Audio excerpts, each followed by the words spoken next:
I thought I was public enemy number one in Philly. That title is now gone to the commissioner of the National Football League, and Roger Goodell. He is 1,000% spearheading the assault on the tush push. I'm not debating health or anything on the play any longer, how to stop it, what have you. I'm talking about a tidal wave of support that the commissioner is looking for. And he's teaming up on one organization. That's the Philadelphia Eagles.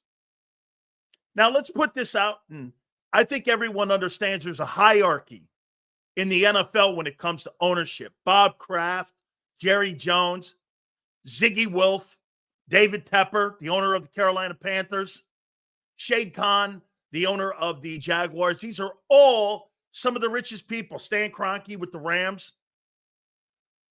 These guys are the movers and shakers in the NFL. Those are the guys that set precedent on TV contracts, competition committee, all of that. Even the owner of the Atlanta Falcons. He's also a big power broker. A guy like Mike Brown, who owns the Bengals, or even an idiot like Woody Johnson, who owns the Jets.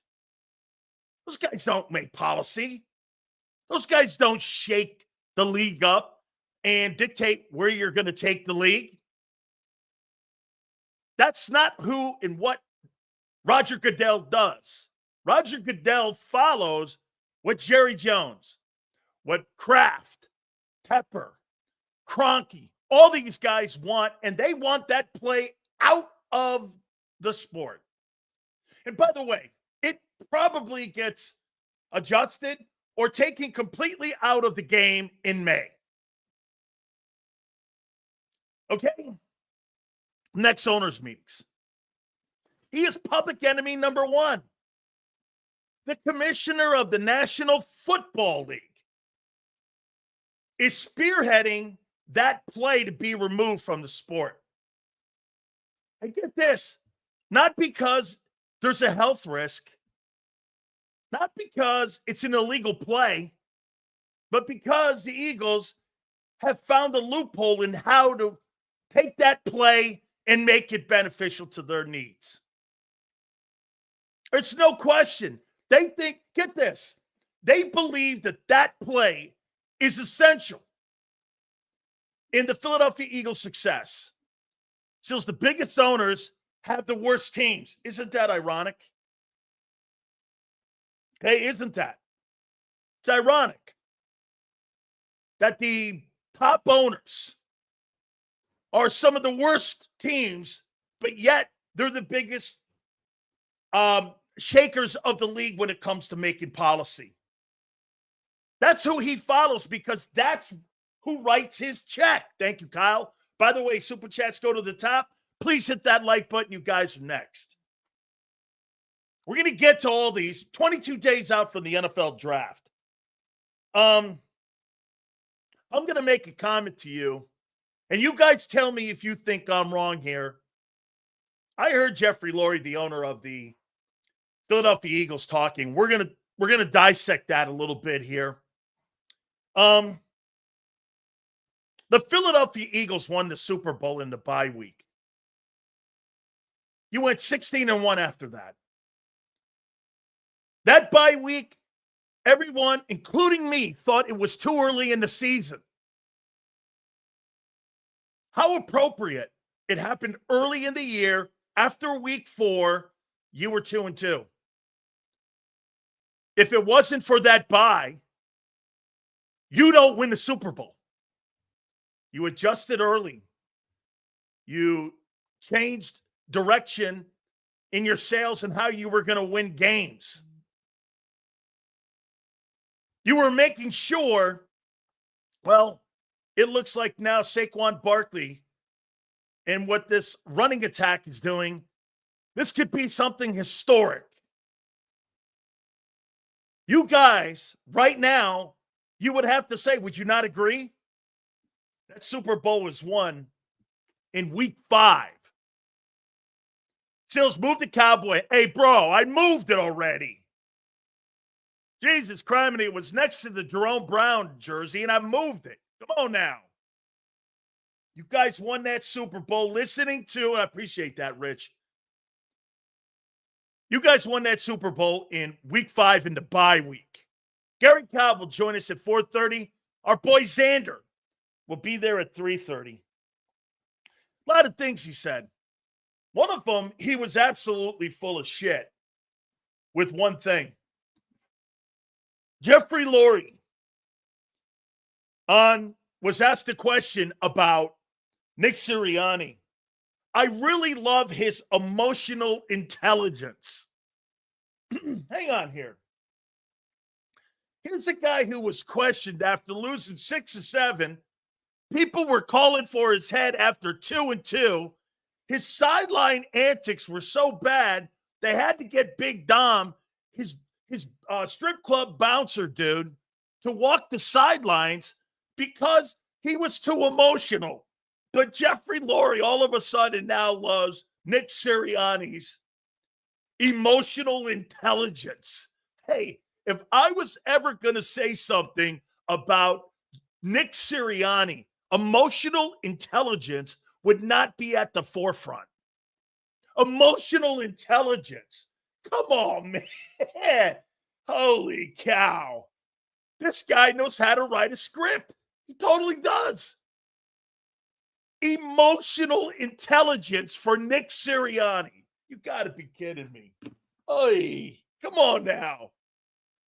Nick Sirianni has emotional intelligence? Oh, when I heard that after watching the interview he gave, hey, by the way, I give it to him, man. We're going to talk about the State of the Union for the Eagles here in a second, but the owner comes out with emotional intelligence for Nick Sirianni. Okay, yeah. That's the first thing I think of when I see that dude is emotional intelligence. Holy cow. Nick. Man, I'll tell you, when you're the champ, you could say anything you want. And you know what? Eagle fan will bite that sandwich and they'll eat that whole bitch heartily, man. Well, yeah, he does have emotional intelligence. Oh, my God. You guys believe anything. Holy shit. I couldn't believe I almost fell off my chair. When he said emotional intelligence, how come nobody followed up with a question? How come nobody followed up? Hey, dude, when he was 2-2 or he lost 6-7, didn't you have any pause on maybe that he wasn't the guy for your team? Or no? Or because you won the Super Bowl and everyone knows the owner, after buying his yacht in 23, you know he had a pause on the guy. He took his power away and hired assistant coaches around him. He didn't make those hires, hiring Kelly Moore or Vic Fangio. They told him to do less. You're telling me that owner was completely the entire time sold on Sirianni? No way. I believe he is now. But don't sit there and try to tell me when you were 2-2 and you had lost 6 or 7 games. You were 8-9 in the last 17 ball games. Heading into that bye, you're telling me you thought he was really happy with his emotional intelligence. And what you're really kind of crazy on is that nobody in Philly followed up a question. Go back and watch that interview. You guys are so soft. Not one person at the owners' meeting asked that question. You're trying to tell me, Jeffrey, you had no pause when you were 8-9.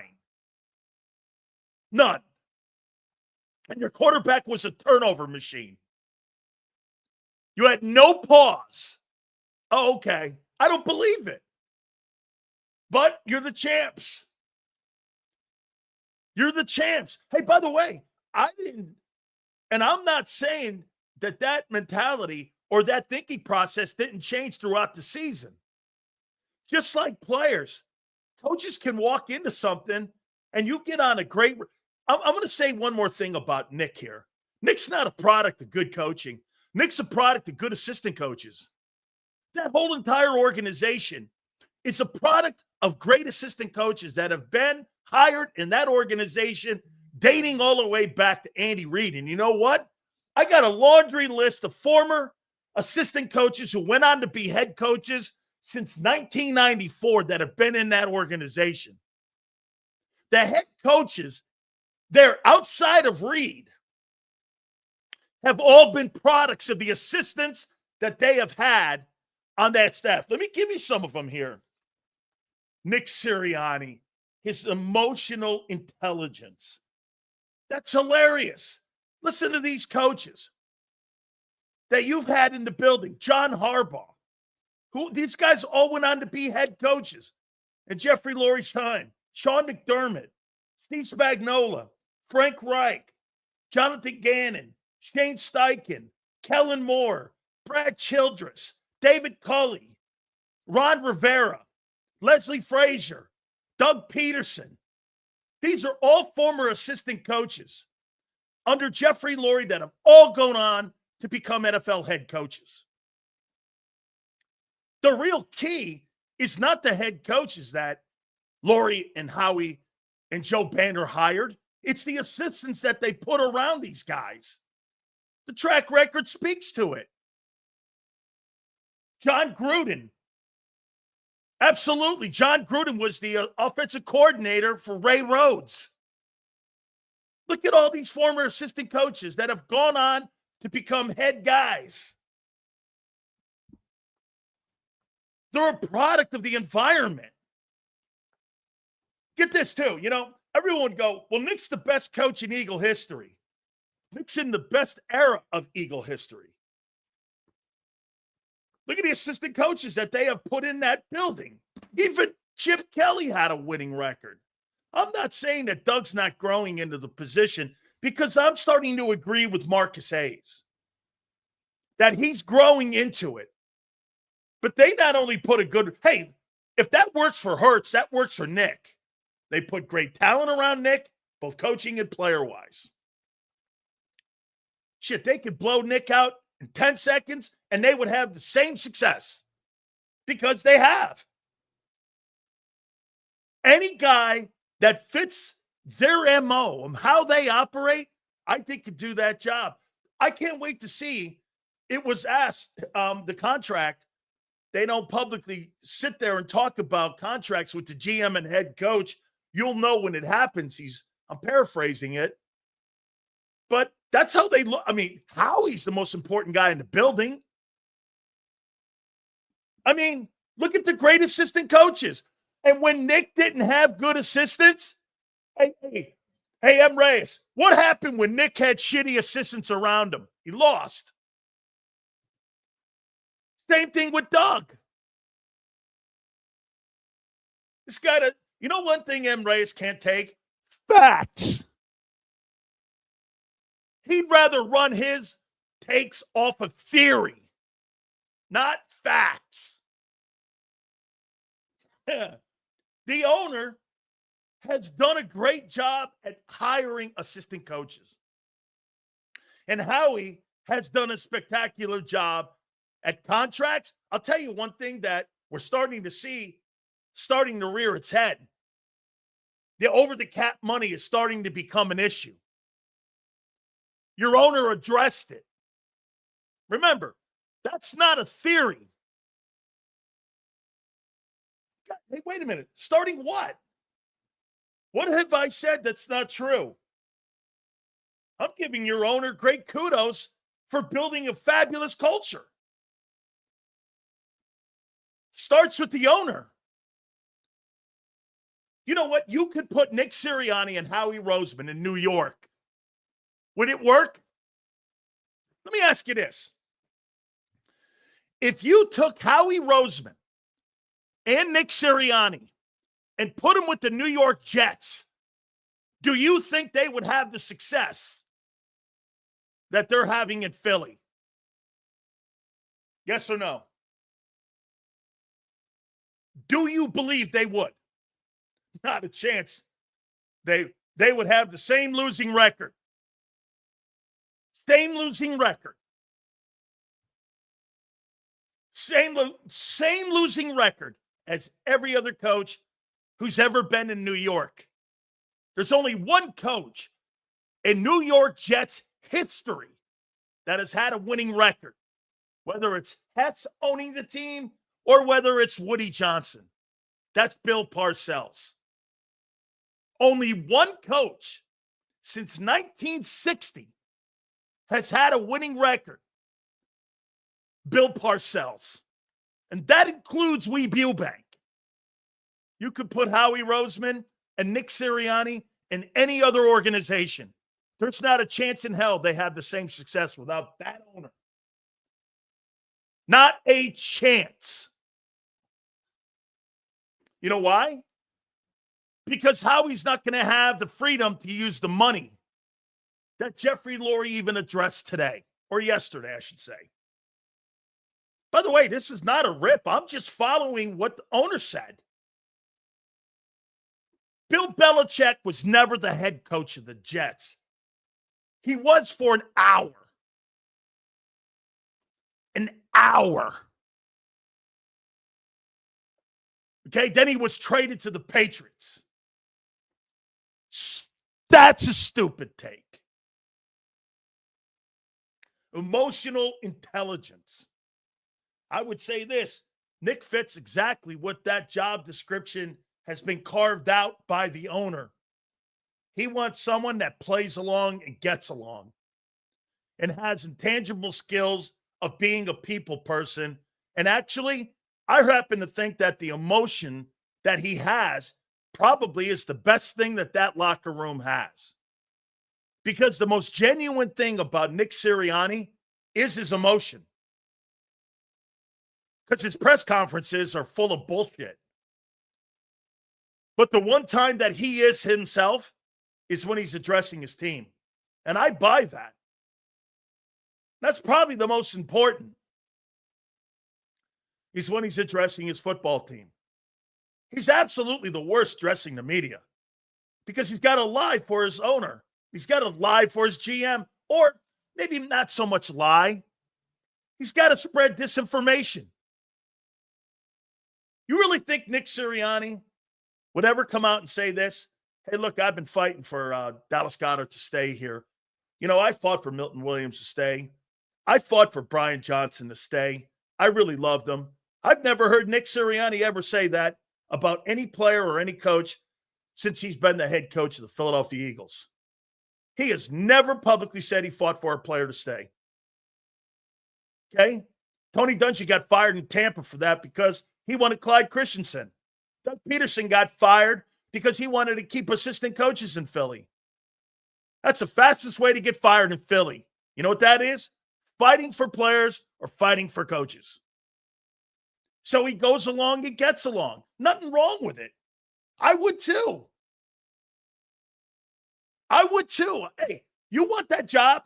Frank Reich told you. You want that job? You go along and you work your way into their good graces where you have latitude and equity so that they believe and trust you more.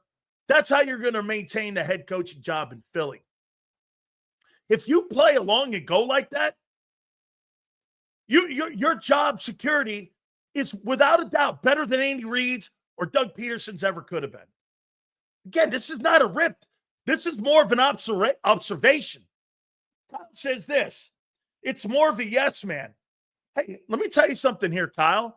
Do you think Nick Sirianni's job is any different than, say, a Sean McVay? The only difference that McVay has with more latitude, he's a play caller. I think Nick's got to do it better because he doesn't have a job description. But by the way, I'm not ripping the guy. It's the way the Eagles do business. He's done it to the point where in the last 3 years, that formula has worked for him, getting his team and helping his team get to 2 Super Bowls. It's not a rip. He's doing everything that owner, and he said it. Jeffrey Lurie. Everything I envisioned in Nick is starting to come to a head. He will be our coach going forward.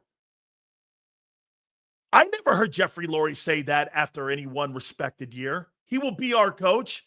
It was after deliberation. That was an emphatic. Now, he won the Super Bowl. I get it. One more thing here. This is not, again, unlike any other places in the NFL. That's why they're getting rid of the old guard coaches who want to have autonomy in the building. That's why Bill Belichick will never coach again in the NFL. They don't want that one way or the highway attitude. They want people working with the business partners. They want them working with the personnel people. They want them working with the analytics guys. They want them working with the front office and money. I think you got to actually be more of a business person today and delegating your authority through that and understanding what an organization wants. It's not kiss ass. That's how you run a good business. Starts from the top. Make no mistake about it. You know what? I'm going to make this comment to you. I know Angelo. I'm not sure Angelo Cataldi likes Jeffrey Lurie, but I got to say, man, I think he's a damn good owner. I think he's a damn good owner. You know, he may have some stupid ways about himself and having his hands in on everything, but I'll tell you what, he was really plugged in that press conference that he gave for 40 minutes. He was plugged in. I enjoyed listening to him talk about his team. All right. So let's move on here. Let's throw this topic at you first. Hit the like button. How many people believe that the Philadelphia Eagles would have won the Super Bowl without the tush push play? Tush push play extends drives. And in critical moments and in critical times this year in every game, that football team relied on that play more so than any other play in their playbook. If you take that out, do you think you still would have been the world champions? There's a reason the league wants to eliminate it. They think that that's your crutch play. By the way, let me ask you this. With the league and the commissioner wanting that play out, hasn't the league put a scarlet letter a little bit on your championship? I don't believe that. But they're almost making you feel like that play was essential in you winning the Super Bowl. It's almost like an asterisk.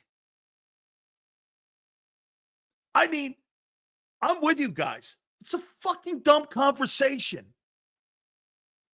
But why are you making a big deal out of a play that has been part of the league for over 100 years? Over 100 years that play has been in. Do I believe you win the Super Bowl without that play?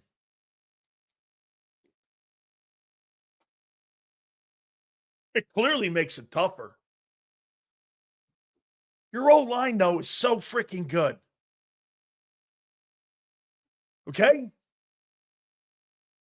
Why would they want to outlaw it? Do you win the Super Bowl if you don't have that tush push play?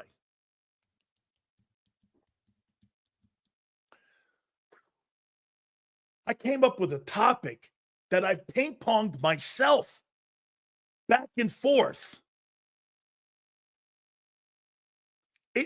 The staple of that offense is that play. That's your identity. Is that play. There's a reason the league's making an issue of it.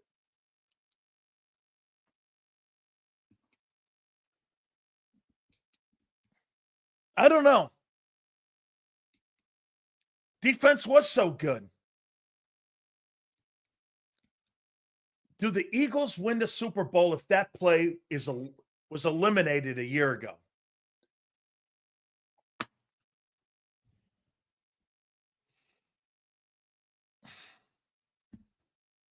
Let me hear some of your responses.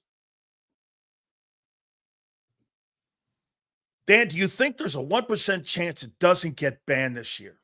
No, I think it's getting banned. Okay, I do, Josh, and it's ridiculous to ban it. Okay? Kansas City winning the salad dressing on the field wasn't an asterisk. That's ridiculous. Both teams played on the same field when they won the Super Bowl and beat you in Arizona. That's the dumbest conversation.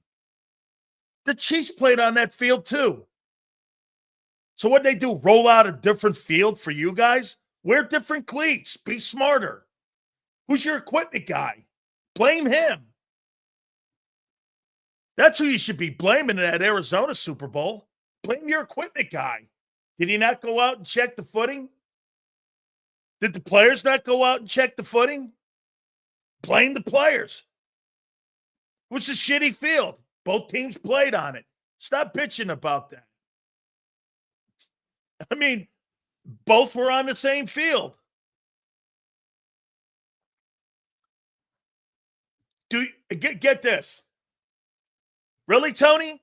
The fucking league is trying to ban your play that they think symbolic of what you are and your identity. Okay? You're dumb.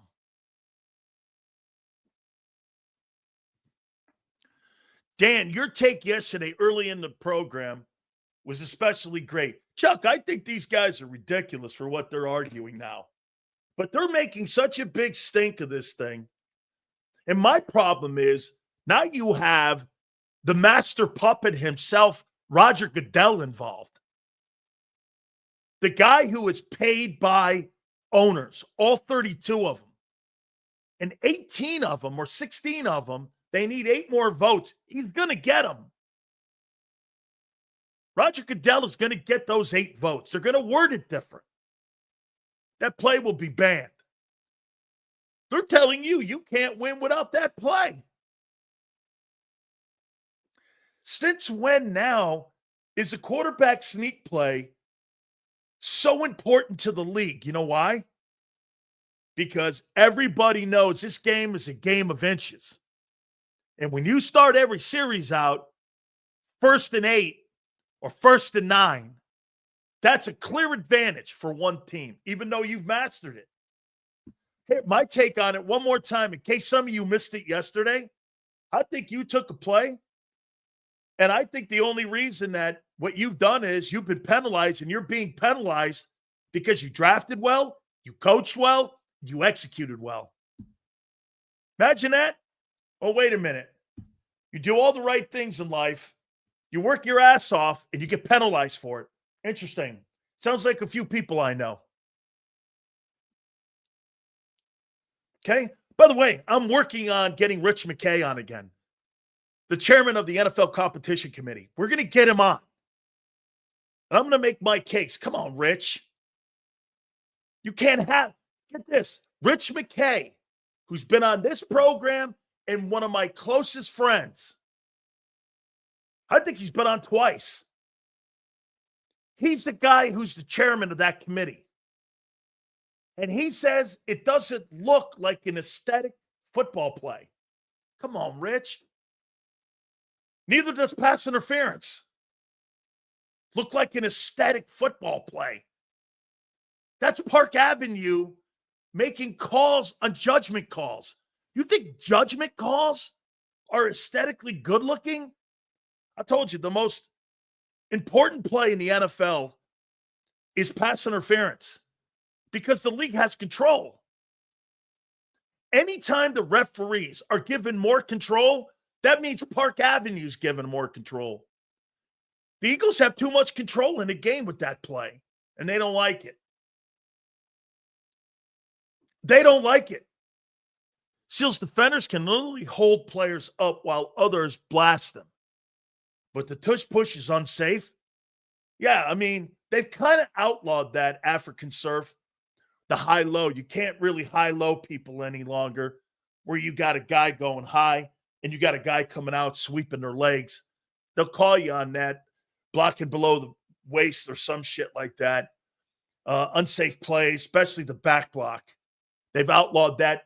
I'll give you guys a great for instance. Do you know in the last 15 years that there have been 85% of the rule changes have benefited the offense and only 15% have benefited the defense in the last 15 years? What do you think they're trying to do? People in here saying the league got softer. No, they want the league to be competitive for all. Remember something. The NFL hates dynasties. That's why there's only been 9 repeats during the Super Bowl era. They don't like dynasties. They like mediocrity. Right now, who do you think is more important to the league? The Jets or the Eagles? Ask yourself this question. M. Reyes, let's see if you know. You and I never see eye to eye. Who do you think is more important to the National Football League right now and how they're looking at those two teams? The Eagles or the Jets? Who would you say right now is more important to them? Jets or Eagles? It's the Jets. Not for what you think. It plays a part in it. Big market team. And what else?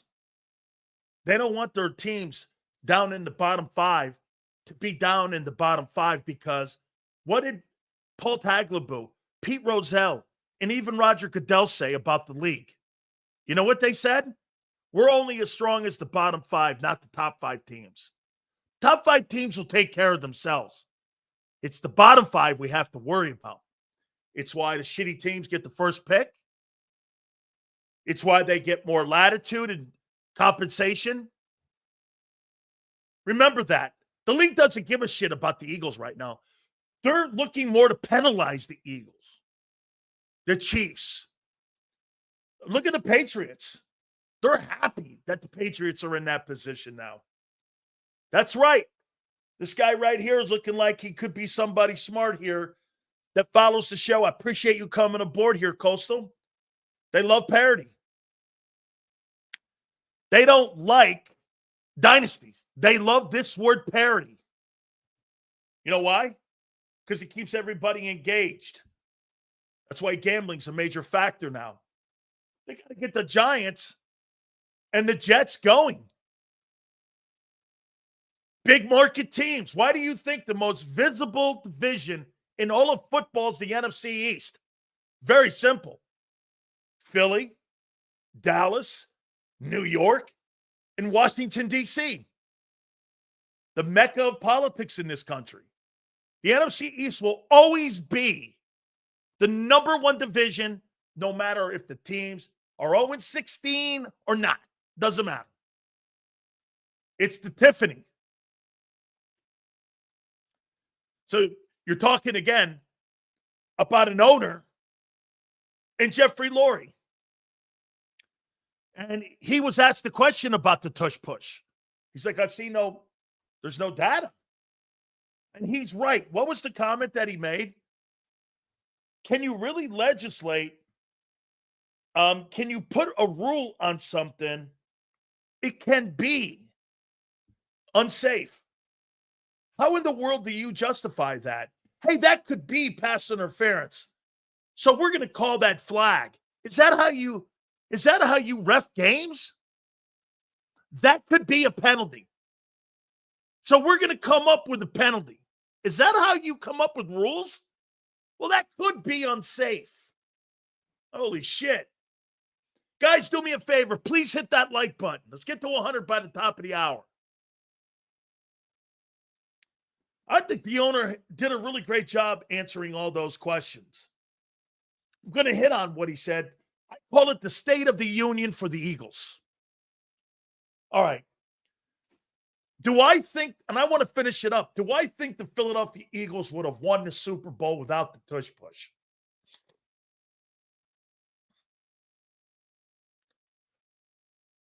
Yeah, I do. You're too good on defense, and you ran the ball too well. Is there any team in the league that ran the ball better and played better defense? The answer is no. Would it have made the games closer? Probably. Do you win some of those tight games that you played in, like Jacksonville and Carolina? Your record's probably not the same, but you win the Super Bowl. You probably don't win 14 games, but you still win the Super Bowl. You had a top-flight defense, the number one defense. And it wasn't really close. The last two games, you beat the shit out of people. You crushed that team in the NFC title game, and you crushed the Chiefs, who are going for a three-peat. Okay? I mean, I think he would have won it. I do. Okay?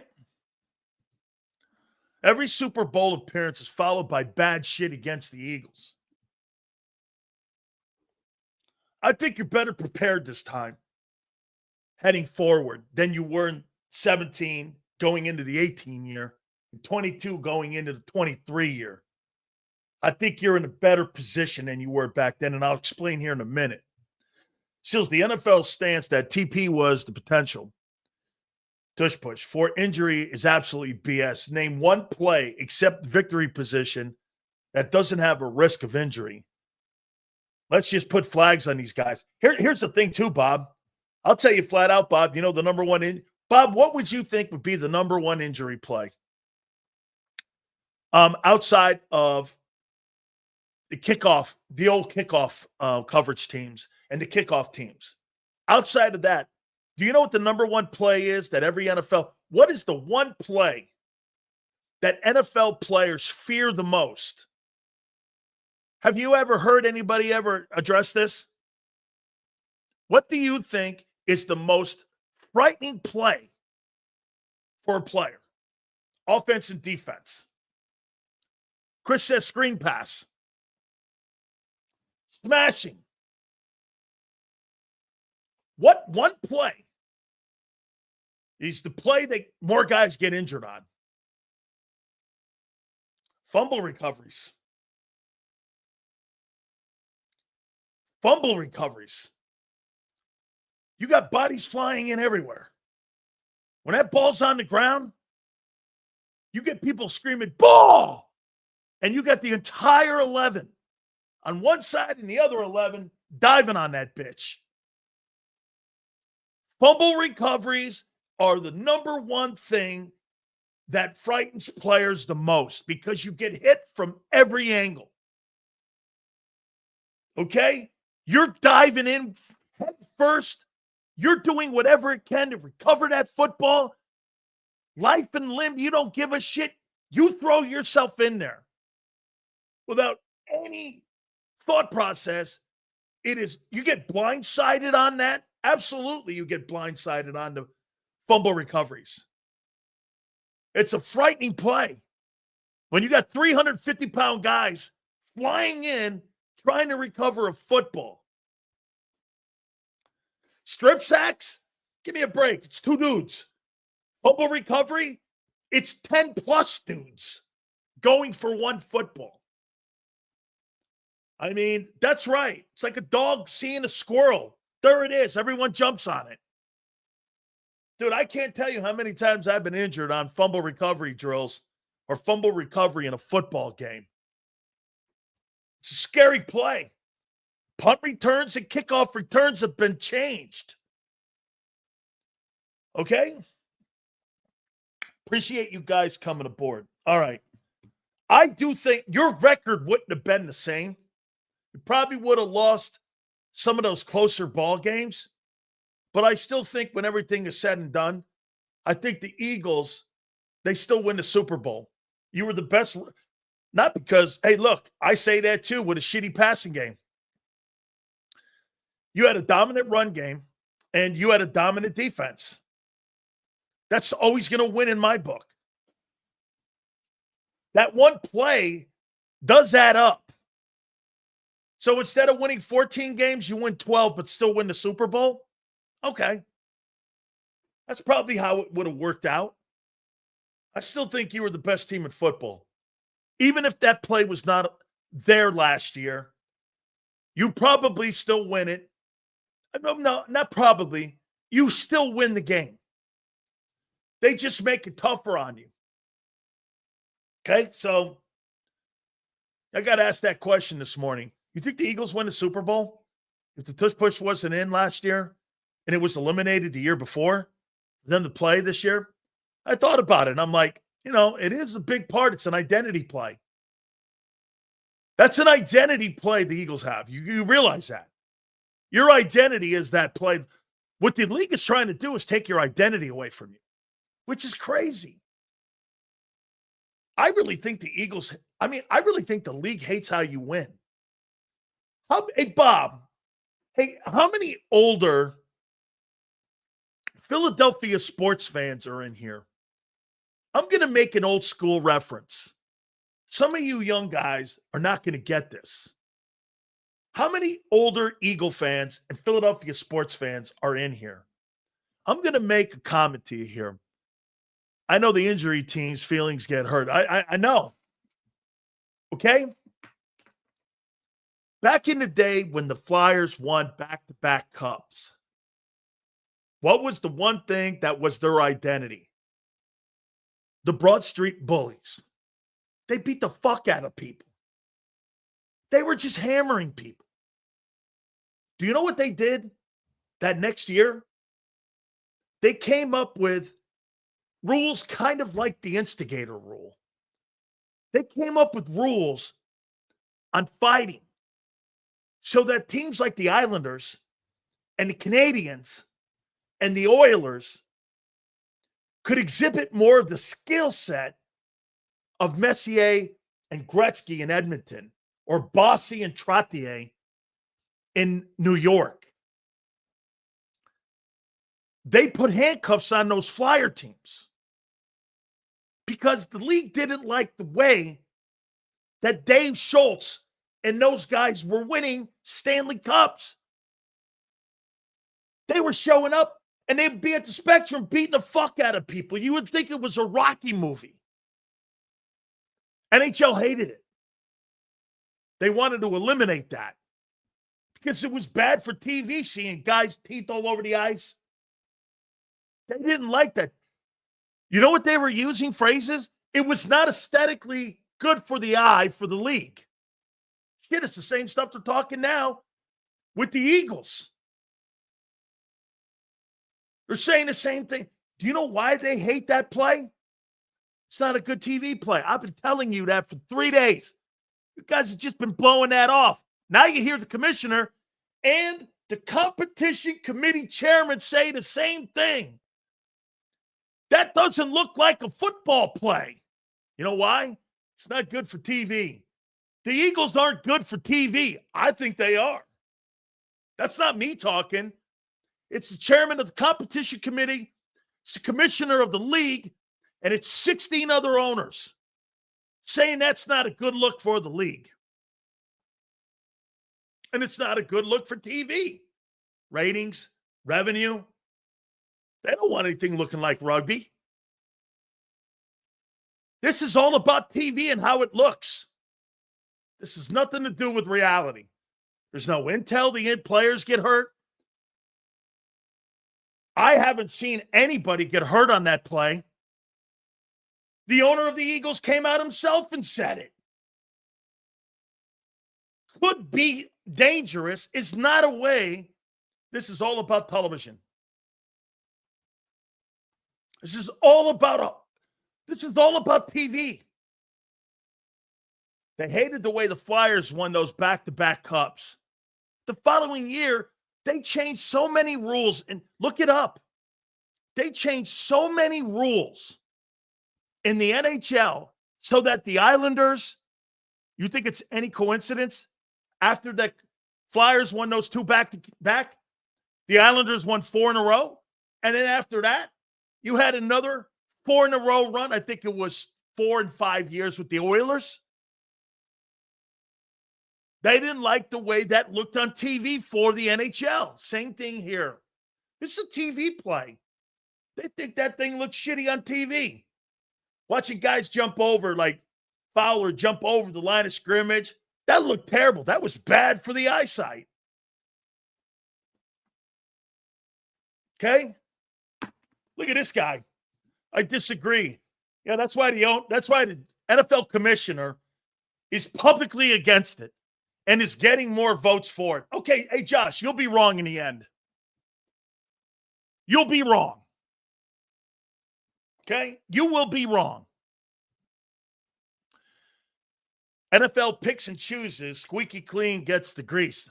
Actually, if there's one thing, what I'm saying now, you guys have to remember something. Think WWE. Okay? Who is the most visible television show on TV right now? Does anybody know? What's the number one TV show on TV right now?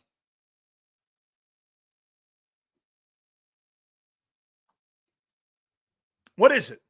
It's the Cowboys.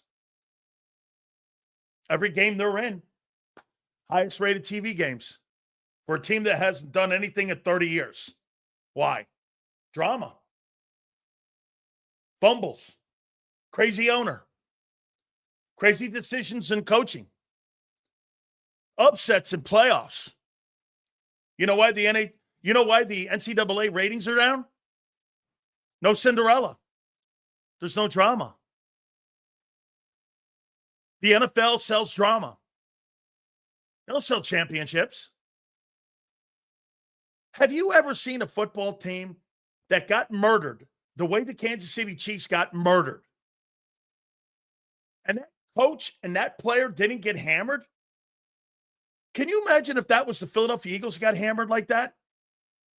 They would be body drugged in a lake for months if they had been murdered like that in the Super Bowl. They'd have been murdered in the media. Not the beloved Chiefs.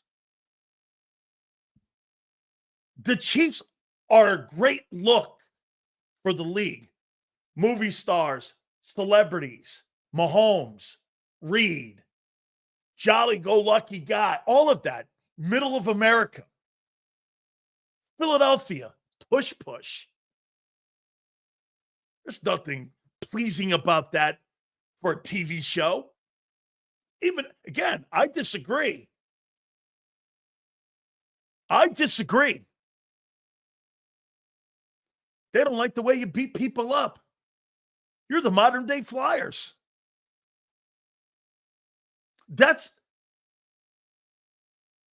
a merit badge.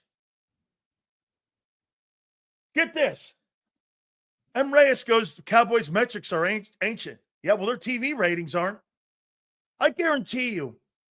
Hey, Kyle, do me a favor. Take a look at all the highest rated TV shows during the regular season.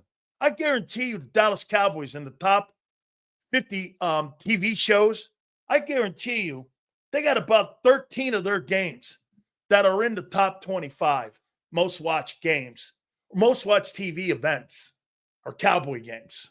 I guarantee it. It's just what it is. This is about television.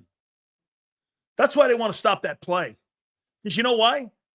If Jalen Hurts had blown his knee out, God forbid, if Jalen Hurts had blown his knee out in the Super Bowl on the tush-push play, that's one thing. Okay, that's one thing. But to come up and say this, well, it can be a dangerous play. That's not a wet dog. You couldn't go to court with Hey, you know what? If you drive down the street, I might be speeding one day down that street. Maybe we should raise the speed limit. I might be speeding. I don't know what the hell that means. Casey's a modern day WWE. Philly's attitude. Absolutely. Get this though, Q. Running plays don't sell. Here, let me give you another one. I'm trying to help you guys here. I happen to disagree with this. How many people in here like UFC? How many people like UFC in here? Dana White in his UFC. How many people like UFC? Q likes UFC. Denny likes UFC. Coastal likes UFC. Abe, all you guys. All right. What's the one thing Dana frowns on in UFC? Grapplers. Watching a guy wrestle on the ground is not aesthetic for TV. They want knockouts. They don't want a guy like Khabib who chokes your ass out. They don't want things on the mat. Dana wants strikers. That sells. Same thing with the NFL and the passing game. What's good for TV ratings? You think having Dana White, having guys who are exceptional grapplers, you think that sells? Nobody gives a shit about that. They want to see dudes knocked out. That's drama. Nick about to get $20 million. Love to see it. I doubt it. Not a lot of coaches could win the locker room again after 23, much less win a Super Bowl. We'll find out, JD3, and how much they love him. Okay? Wrestlers, I'm not talking that. I'm talking UFC wrestling, grappling on the mat. I'm not talking WWE. That's a show. Two completely different things. That is drama, scripted for TV. Abe, the WWE is scripted for television to make my point. They're not scripted to win. They're scripted for television. I was in it. I know what they do. WWE, every single script, how does it look on television? The WWE is in a position of where they are. Why? Because Triple H is putting together great drama themes. This kid, Shamil Merton, at linebacker, 4th round. Kimbo, we're going to get on all of that. There's a difference between grapplers and guys who take naps on a guy for the round fight. I appreciate actual grapplers, not nap merchants. Dude, Q. Khabib's my favorite fighter. He's one of the greatest grapplers of all time. Yeah, I think he's the greatest UFC fighter ever. I mean, Anderson Silva's fantastic. Go down to St. Pierre. But to me, I'm a Khabib guy. Remember, you guys, if anything shows you what sports is today, I see Xander's now starting to follow a lot more WWE. Bro, those matches are made for television, not made for the best player or wrestler to win. Nobody cares who's a better wrestler. They only care who puts the best show on. John Cena, Rock, Austin. Those guys, Bret Hart back in the day. Those guys put Rowdy Piper. Those guys put great shows on. You know why Goldberg never became as big as The Rock or Austin or them guys? You know why he never became as big as those dudes? He was a horrible worker. Nobody wanted to work with him. Bill was too rough in the ring. Nobody wanted to put on a show with him. Bill thought it was about winning. That's why he never, ever really evolved into being John Cena. That's right, M. Reyes. Bill Goldberg wasn't safe. The WWE and the NFL have a lot in common with their fans. This has got nothing to do with safety. Don't ever think that. This is all about television. The Eagle play looks terrible on TV. I disagree. Okay? I don't agree. But there's no doubt when you hear the competition committee and you hear that chairman saying, that just doesn't look like a football play. What's that mean? I mean, what does that mean? They want more triple reverses, jet sweeps, 45-yard passes down the middle of the field. Hey, I'll give you a better one. Do you know why a lot of the people in the NFL that cover the league, that get their marching orders from the league and the front office at Park Avenue, you know why the constant debate on Jalen Hurts is where it's at? It's because he's not aesthetic to the eye in today's passing game and what the NFL wants. He's not going to sit back there and throw the ball for 350 yards. Prop bets, everything. He's not that guy. He's an old school, we're going to run the ball. We're going to effectively at times be efficient on third down. And Jalen Hurts is the most boring, winningest quarterback in NFL history, maybe. That's why the conversation is, he's not that guy. What does that have to do with winning? Nothing. What do the Dallas Cowboy TV ratings have to do with the NFL? Everything. You win a Super Bowl is important to the league. The Dallas Cowboys being the highest rated TV show is more important. Why? The NFL gets the majority of their operating budget from television contracts. Why do you think the NFL cares more about TV ratings? It's where they get their revenue from. It's where they get their operating revenue from. I'm trying to give you an understanding of the league here. This is not even really about the tush-push play. It's more about the optics of it. You're missing the point. All of you, every person that covers this story is completely missing it. Especially all you have to do is listen to the league officials. If you listen to the league officials, they'll tell you exactly why they don't want the play. Doesn't look good on TV, and it doesn't look like a modern-day NFL. Isn't that what they're saying?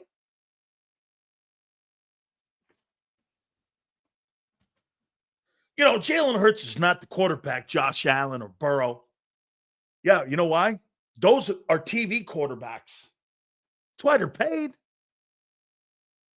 They're paid because they put up on television every week. Drama, up and down. Great numbers, not so great numbers. Not Hurts. Hurts doesn't put up anything great except wins. Wins are boring to the league. Drama sells. How can the Cowboys have higher ratings than the Eagles every year? Now, you start to get into the playoffs, and you start to see the significance of the games, Super Bowl. I get that. It wouldn't shock me if the Cowboys are the opener for the Eagles. Thursday night, first week of September. Okay? That's a great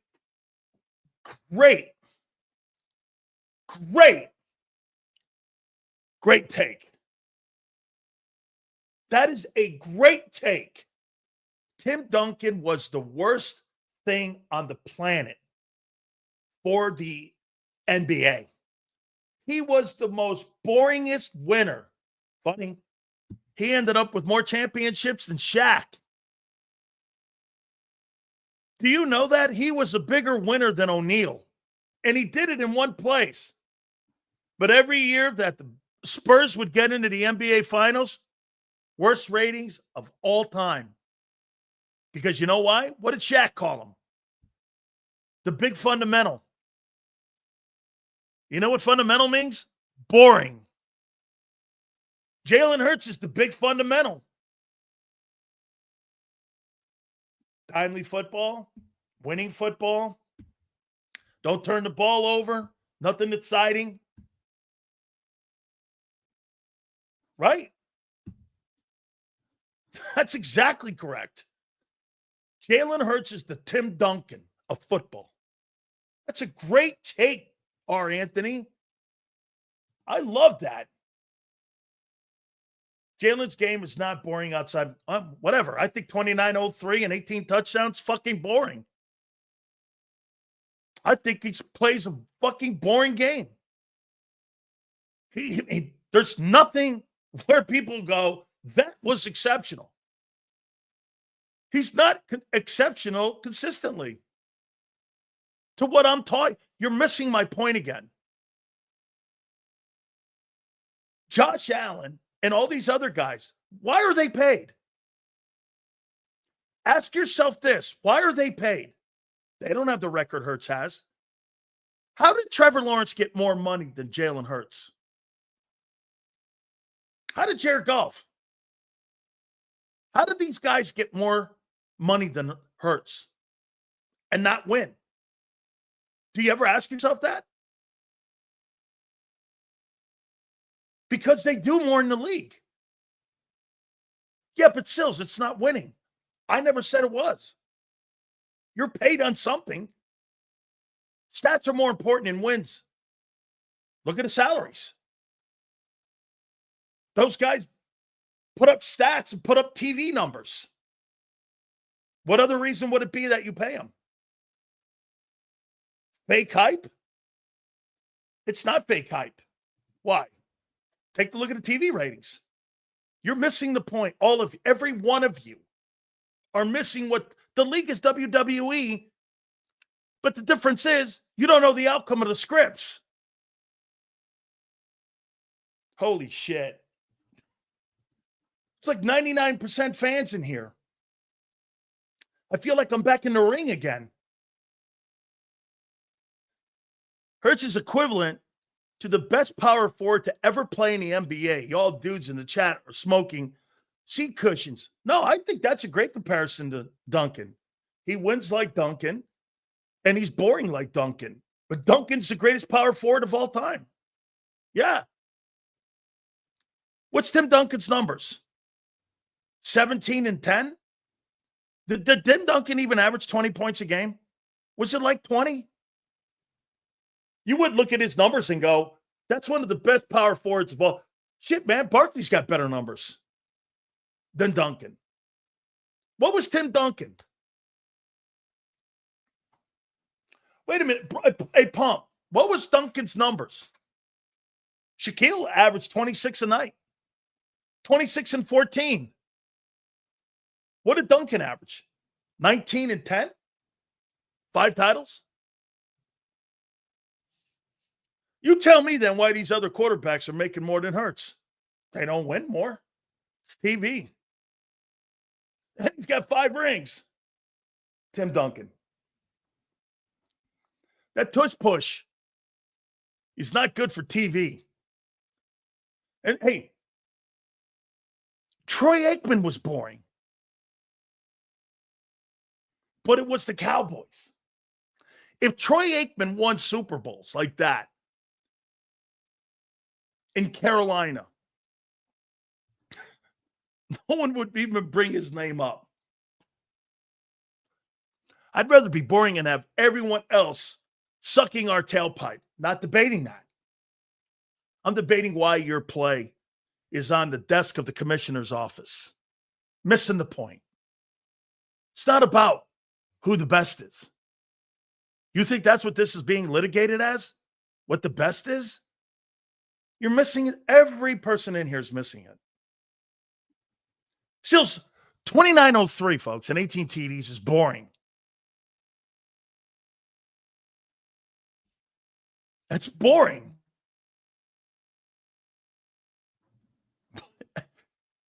They win a Super Bowl the way you like to play ball, Sills. Oh, I know. I like it. I like running the ball and playing lights out defense. I like 1990s way of winning football games. I absolutely love the old way of winning because I don't think it's ever outdated. There's a reason the league changes rules every year to favor the offense. Holy shit. Seriously, you know what this is exactly like? Putting a script together in the WWE or putting a wrestling script together. The only difference here is we know the outcome. The NFL puts a script together here on what they want to put on TV. Don't you think there's a reason that they schedule games the way they do? So they can get the maximum television performances and TV ratings? You guys are missing the point. 5 NBA championships, 3 MVPs, 15 All-Star games. I'm not debating how great he is. Hurts is not even close to Tim. Dude, and every time Duncan got an NBA Finals, it was the worst ratings in the history of the NBA Finals. You're missing my point. You're just missing my point. Okay? I mean, the kid's 26. See where he goes. This is a bad comparison. I'm talking TV-wise, dog. You're talking about talent. I'm talking about what's aesthetic to the TV set. You're missing the point. Duncan was the worst TV player ever. That was a superstar player. He brought nothing to the game. His game's exceptional, Sills. Look at his resume. Look at Hurts's resume. I get it. That's not what I'm making a point at. That's what the league is telling you. Look, obviously, you guys aren't and don't understand. That's fine. If you think the league, who gets 97% of their operating budget from television, wants anything that would hurt those ratings, when people were taking knees, what did the NFL do? They stopped broadcasting the national anthem because they didn't want advertisers to see that. They thought it was bad for TV. Hurts is boring. Hurts is a champion. Hurts wins a lot. Hurts plays great in big games. All true. I'm not making that point. I'm telling you why they want to outlaw the play. It's not over health. There's no data to it. You got the competition committee and the commissioner after you and the Philadelphia Eagles. And it's on their desk. And you're talking to me about who's great and who's not. They got you. You know what we would call? Kayfabe. You know what kayfabe means? Don't tell them what really is happening. When somebody would come around and we were putting the script together in wrestling, and we were doing all that and putting the script together, and a fan would come by or somebody from outside of our world, everyone would say kayfabe. You know what kayfabe means? Somebody's in the room. We don't want to know what's going to happen. That's what this is here. Okay? Dan, I'll use one of your quotes. You said you don't go on wishful thinking or potential, but the facts are the Eagles Super Bowl is the most viewed Super Bowl with the tush push. Yes, it's the Super Bowl. I'm talking about the Cowboys. And by the way, I happen to think a lot of people watch that game for the Chiefs.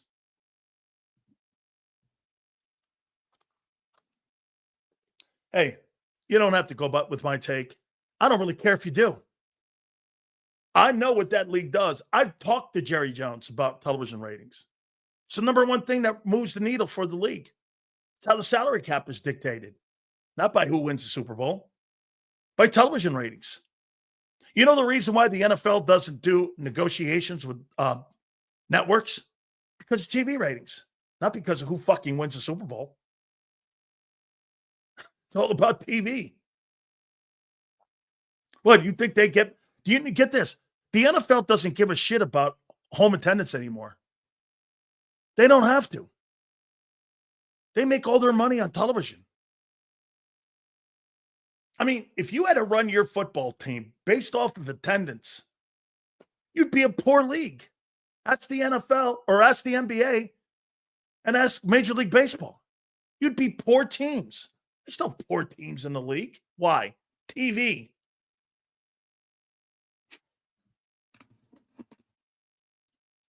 They want that play off of the television sets. Not doing it for player safety. Got to be fucking kidding. Player safety. And you can't identify any player being hurt, but it's what ifs. That's a what if. You can disagree with me all you want. I know Jerry and Steven and Bob Kraft and Ed DeBartolo, and I know what those TV meetings are about.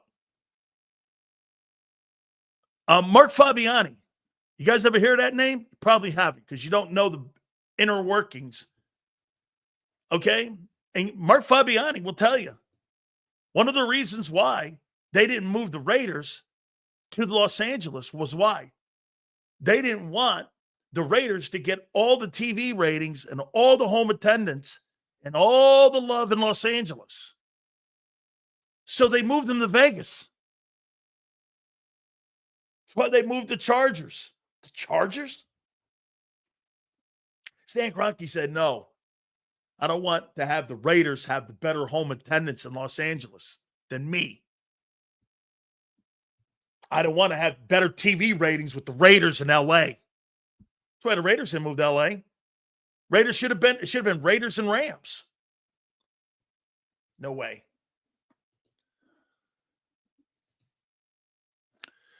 Still, I'm positive that the real customers of the NFL, ESPN, ABC, CBS, Fox, and YouTube have not called Rod Goodell and complained about the play. That's right. The play has not lowered ratings, so it has no impact. The NFL doesn't like the play on TV. I'm sure the league, and no one has complained either. That's a subjective call. They're making all the. Well, get this then, Bob. Bob, are they making it up? You think about injuries on the tush push?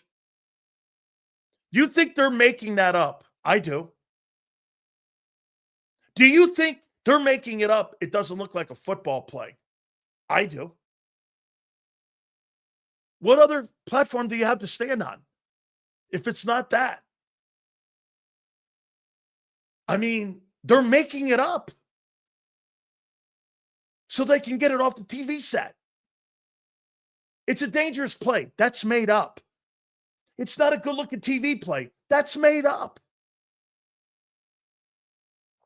They're making it up so they can ban it. They're coming up with a bullshit fake news thing and a narrative because they're trying to convince you with all of their. By the way, I'll give you a great example too. Jeffrey Lurie talking to the media people. And nobody follows up with any kind of hardcore questions to the owner of the Eagles. And anyway, I'm not saying you're supposed to be a dick to him there. He just won the Super Bowl February 9th. I get it. But they control all of it. Don't you understand? They invited every single person that went to Palm Beach because they didn't want any negative publicity coming out of that, out of that meeting, that NFL owners meetings. They invited Kay Adams. Why do you think they made the NFL Network? 32 owners own it. You think they're going to cover the league fairly? No. Dude, this is WWE without the outcome being revealed. That, when he asked the question, I mean, Jeffrey, you know why Jeffrey didn't go crazy answering the tush push question? You know why? Because he'd be fighting against his other 31 owners. And 16 want it banned. They all talk.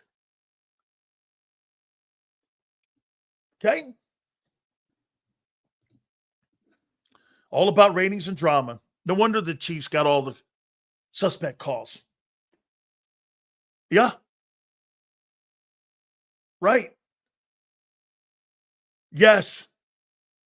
Hey, SR20 It's not the benefit. It's what's best for the league. They're manufacturing all these things about your play. They want to take your identity away. It's one of your identity plays. They hate that identity.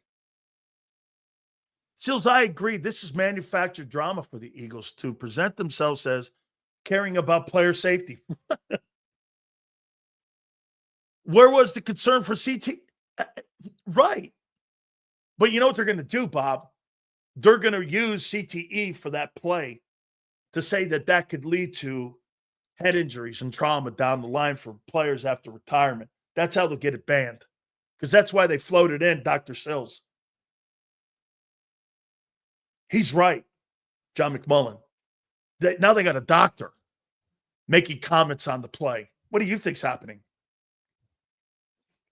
They're manufacturing all this. Look at this guy. This is fantastic.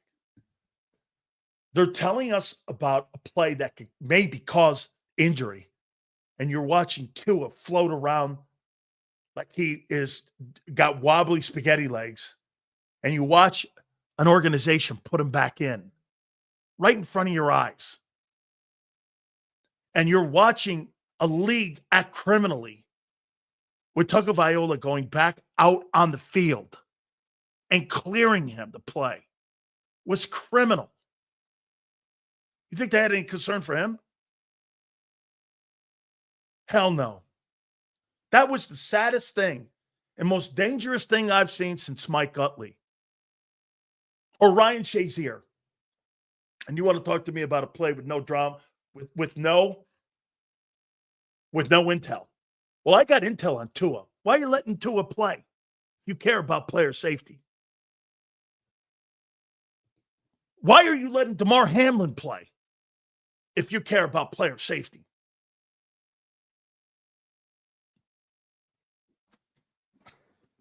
About TV, dude. Because the Tush Push audience has learned the rule of rewarding a TD.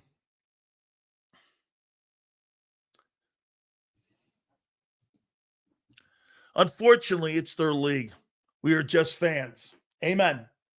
End of story, unless you stop watching, I guess. And no one's stopping watching. They're going to make sure of that. Why do you think they have flag football leagues coming around? They get women involved. Love the game. Sills, if we ban the Tush Push, then we should ban blindside sacks. Ask Theismann how dangerous the sack is.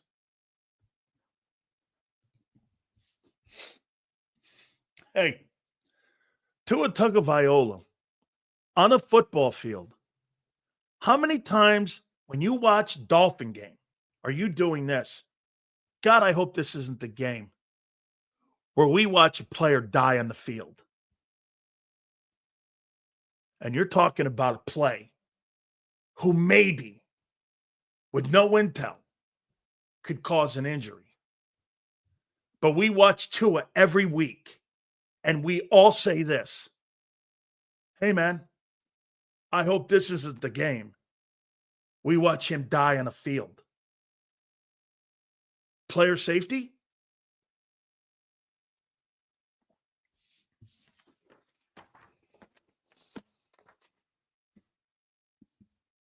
Come on, man.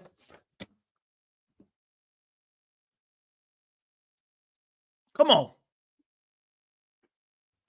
All right.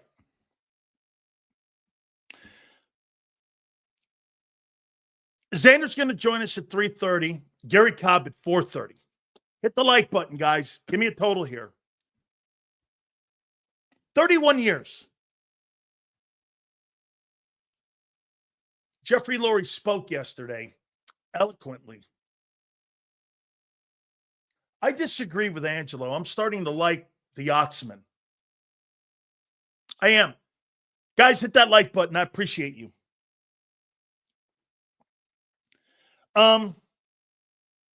31 years owning the Eagles for Jeffrey Lurie has been what? It has been what? Well, let me read it to you.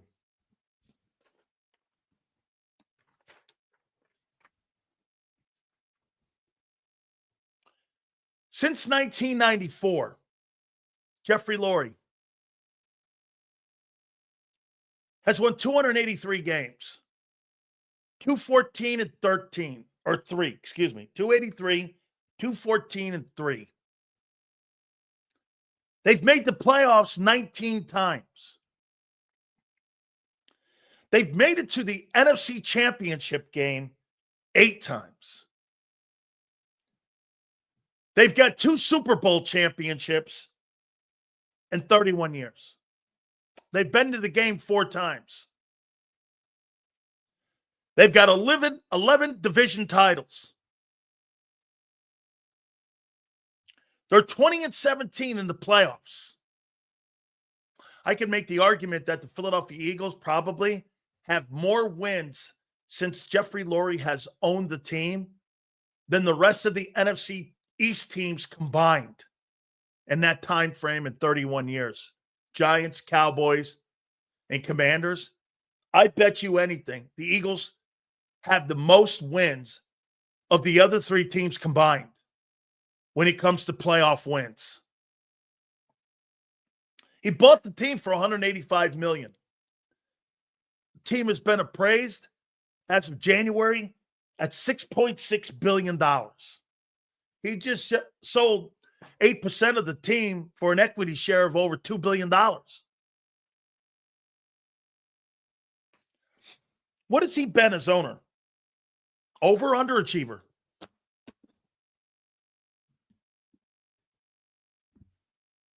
I mean, first let's put it in Philadelphia historical and where he is there.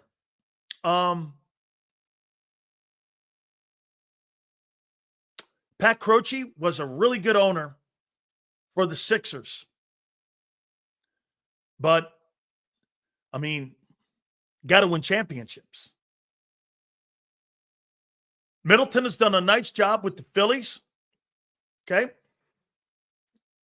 End of the day, not there. Ed Snyder, probably second best, at least in my lifetime, who won the Flyers. Jeffrey Lurie's got to be the greatest owner, at least in my lifetime, of any owner in Philadelphia sports history. Now, let's take that. Well, it's not true. This is not true. Okay? That is not true. He's the best owner in the NFL today. That is not true. The guy in New England has been to 10 Super Bowls. He's been to one without Tom Brady. He's won an NFC championship game without Tom Brady. He's been to 11, actually, conference championship games. Won 6. Okay? Jerry Jones has won 3.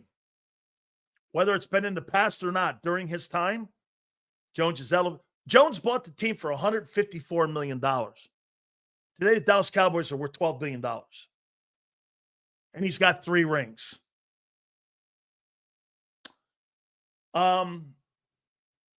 The Mara family, the Rooney family. The Rooneys have 6 Super Bowl championships. Okay, so I mean, the Rooneys have been great, actually, since 1969. Prior to 69, Art Sr. really didn't run that team very well. They got better starting in 1969 when they hired Noel. So, but over the last 31 years, Kraft has been the best owner. Kraft's not in the Hall of Fame yet. Where's Jeffrey Lurie in that? Is he the best owner in the NFC? Is he better than Jerry Jones?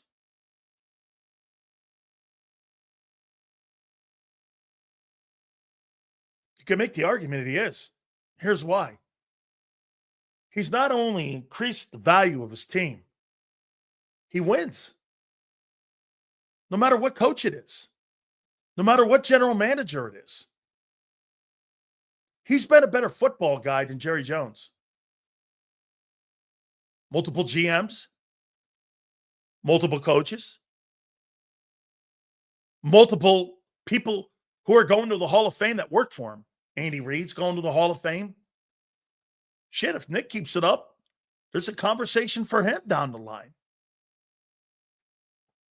I mean, I think if you really look at it, overall, Jerry Jones's best years were 30 years ago. Because, you know why? He couldn't hire like Jeffrey Lurie could. Jeffrey Lurie's a better owner than Jerry Jones. The only thing that Jerry Jones has over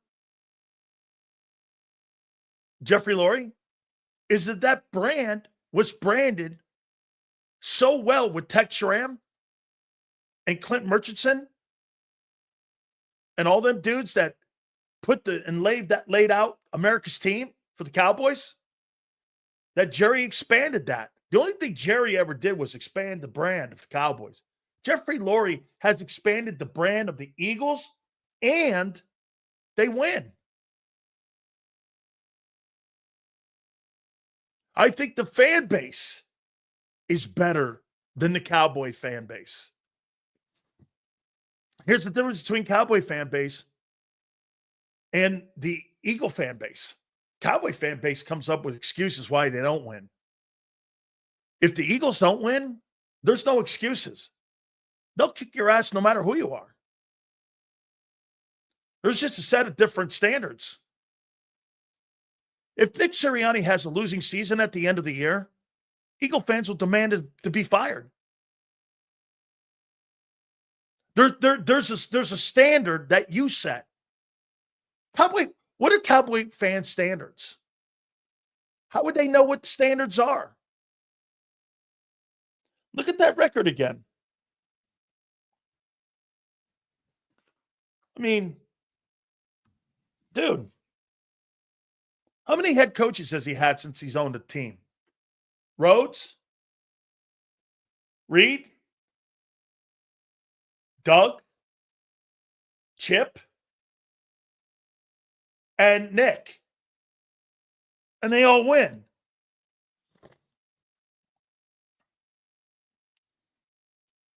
$19 playoff appearances. 8 division titles.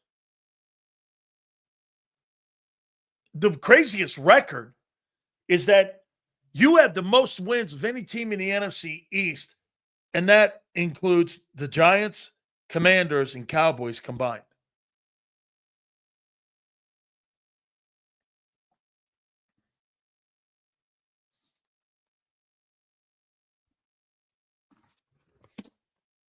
Jeffrey Lurie's ownership has been what? I think exceptional.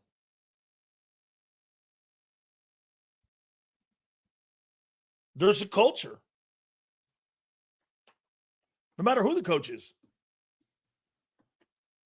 I'll tell you, the only thing that I didn't like today or yesterday, what was that shit that he tried pushing over on me? Emotional intelligence by Nick. Hey, let me say this to you. Nick Sirianni, emotional intelligence would not be a phrase. I want you to start using that with me. Big Sills has got great emotional intelligence. I'm not even sure what the hell that means. Emotional intelligence. Oh, my God. Oh, man. I just really love his. Hey, did you like him when he was 8 and 9? And you were 2 and 2? Holy shit. Hey, when you're the Super Bowl champs, you can bullshit anybody. It's all good, right? Hey, Jeffrey, when you were 1 and 7, and then you went 2 and 2. Oh man. Yeah, emotional intelligence. Holy shit. Oh, hold on here, man. I got to towel off. What? All right. Without further ado, by the way, please hit the like button. You guys have been great. Gary Cobb's going to join us at 4:30. Without further ado, our good friend, Big Z, Xander Krause, joins us now. And I know one of the best emotional, intelligent guys, it's got to be Big Z. How you doing? Emotional intelligence is the ability to understand and manage your own emotions as well as the emotions of others. Really? I don't know if Nick Sirianni checks that box, Big Sil. Now, I don't know. Maybe that was a sell job right there. But look, I've become a Nick Sirianni guy. Emotional intelligence is not the word I would use to describe my boy Nick Sirianni. But that's okay. If the owner sees it, maybe he's got it. Who knows? How much does he pay him, in your opinion? Does he make him the highest paid guy or no? Yeah, I think he got to. Did you hear Johnny Mack bring up a funny topic this morning? Or no. I think it was BLG on our show. And he's like, well, he's Nick. They're going to pay Nick. But you got to wonder if the thought in their mind that they had after the 2017 Super Bowl of we're more important than Doug is permeating again. And they're like, I could get another coach at $7 million a year to do this. All right. I said that yesterday to you. The reason they're not going to go down that road, Sileo, is because Nick is a yes man, and I'm not saying that as a knock on Nick. It's just certain guys have different personalities, right? Some guys are better at that. Some guys are not. Doug was the kind of guy that wanted a little bit more leeway once he felt he earned it. The minute he tried to take it, they didn't like it very much. So I don't think Nick is going to go into doing that. I really don't. I think Nick knows his role. Is he going to try and overstep? Because I don't think he's that type of dude. And they're not going to move on from Nick, even if it means saving $10 million. They're not going to do it. They've been at the forefront of every financial what's the right word for it?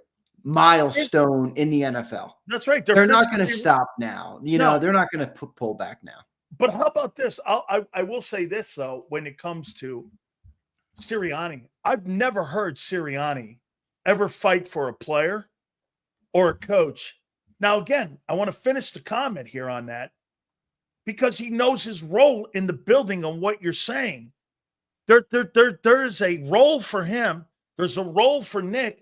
And he's not going to do what Doug and Andy did. There's not going to be a tug of war with Nick Sirianni in the building. And I don't think that that's a Philly thing. I think that's how the prototypical NFL. Look at this Liam Cohen guy who's working with a new GM, the owner. Look at how all these other guys are now, and all these young coaches are now working with all of the things that are in a front office today. And I just think Nick's a product of that. And again, I'm not ripping it, Xander. All I'm saying is I think he understands how to navigate his way through that organization because he was asked the question the other day about Goddard. You know what a really coach that has a lot of gravitas in the building, you know what he would say? I don't want this guy to go. I'm fighting my ass off to keep him in the building. I don't want him to go. That's my guy. He's one of my favorite people. I don't want Dallas Goedert to go. And I'm fighting for my guy or fighting for a coach or what have you. Nick's not going to do that. Well, no, because then when they moved on from Goddard, how would that make the owner and the general manager look? That's why he wouldn't do that. And that's, I think that's a good example actually to bring up the type of coach Nick is. I think it works in Philly. It really does work. I don't view this as a knock on Nick. I did think the emotional intelligence comment was pretty funny on your part, but I thought the Jeffrey Lurie presser was good. And I've never been the biggest Jeffrey Lurie guy from a sense of personality. He's not the type of personality I would gravitate to. But I thought you hit the nail on the head when you said he clearly has his finger on the pulse of a lot of what's going on. And I thought he was pretty good in that, man. I thought he answered every question, calm, cool. And I thought he did a pretty good job. I was impressed. I hate ownership. So just so you guys know, I'm anti-ownership because I think they lie out their ass. Well, they do. Know, man. No. They have to. They got toys, man. They got $7 billion toys. They can do what the hell they want, and they know that's right. Don't ever let them think that they fall in. I don't know, though, man. I mean, he said something interesting too. He goes, look, I've gone out to dinner with Milton Williams and Josh Sweat. I've gone and we've done things socially, but it's what the league is. And I think I think he's as genuine as you could possibly get with his players without getting over the line, because you know why? Maybe it's good cop, bad cop. Howie's the guy that has to go in there and say, we're trading you. And that's where Lurie steps back, because you heard him say, I love all these guys, but it's just what the NFL is. So let me ask you, Jeffrey Lurie has been what to Xander Krause as owner of the Eagles? Excellent. I mean, I'm not old enough to be around for the guys who stunk.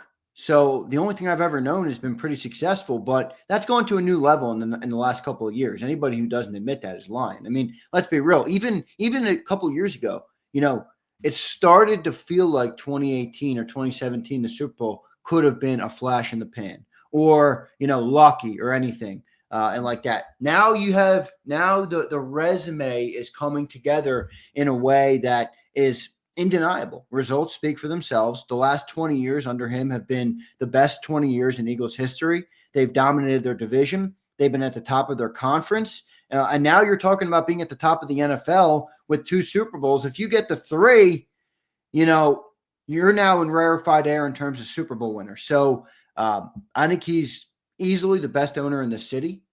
I think he's easily the best owner the Eagles have ever had, and I'm certainly grateful to him, even if we have our differences or whatever. But I'm grateful. I think he's done a great job. My favorite thing about him is that I do honestly get the sense that he wants to win, even if he wants to do it his way.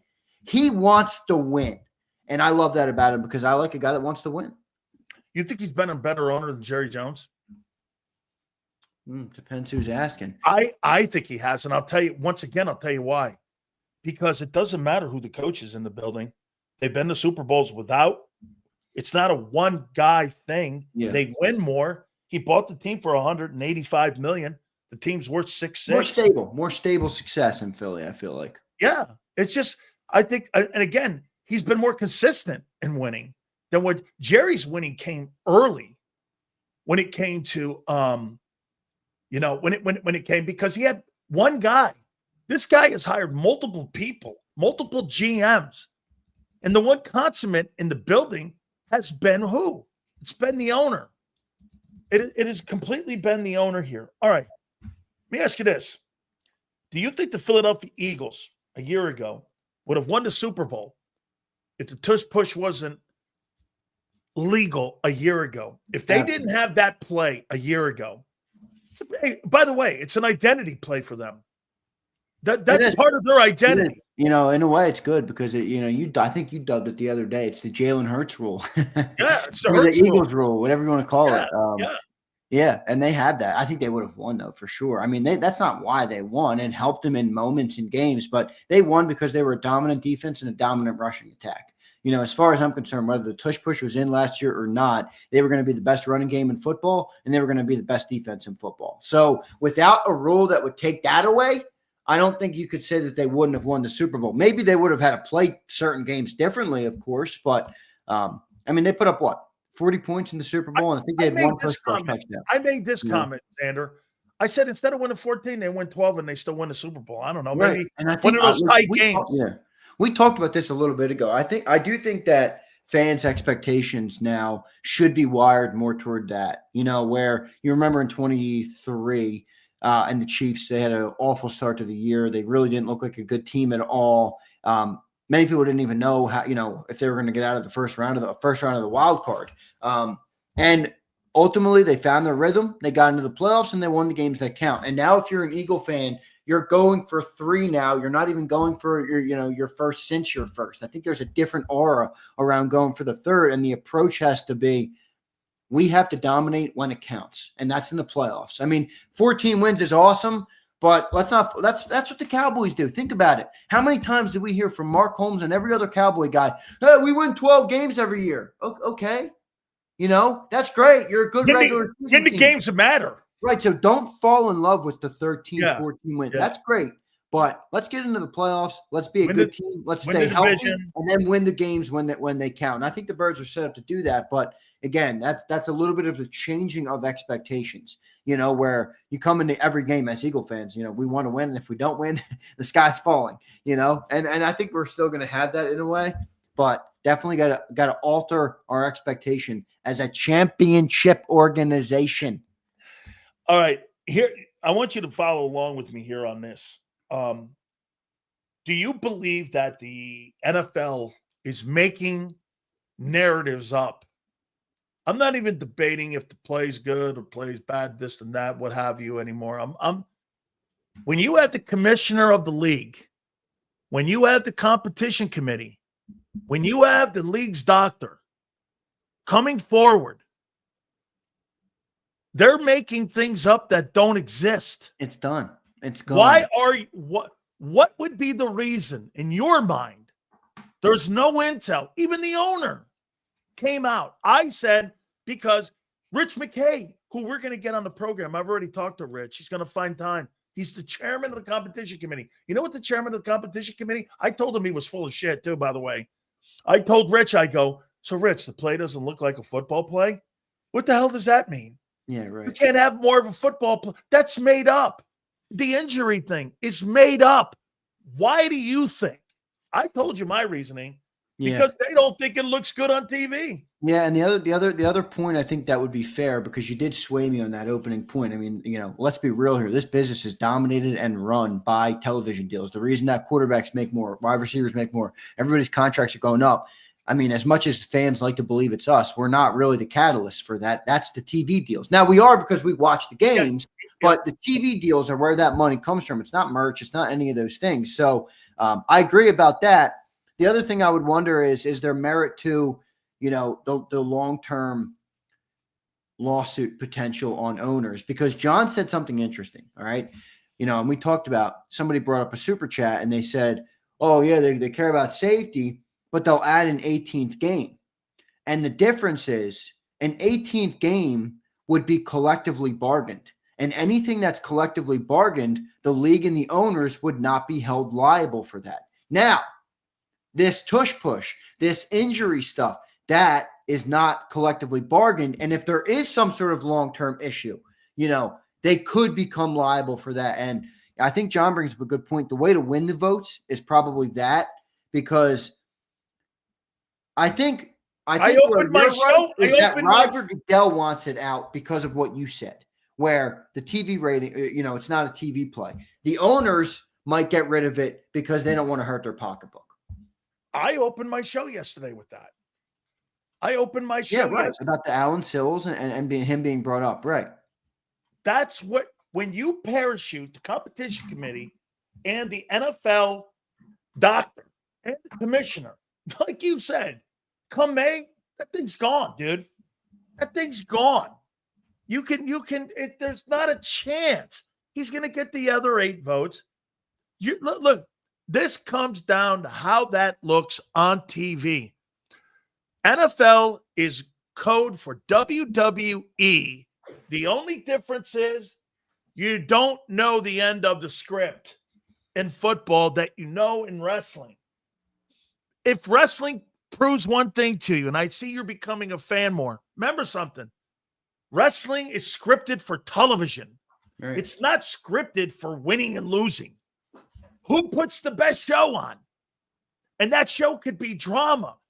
Nobody likes to see a team run the ball when you have changed every rule on the planet to throw the ball. I like it. I'm not suggesting to you that I don't like. I like it. Yeah, you're talking about two different things. It's not about whether you like the football. It's about what's aesthetic. Right. It's what sells to the P3 people. Right. Get this, hardcore fans like me, you got me. Yeah, no P1s, we're watching every game no matter what. They don't give a shit about us. But the people who don't watch it all the time, man, I mean, what is that? I mean, the quarterback sneaks.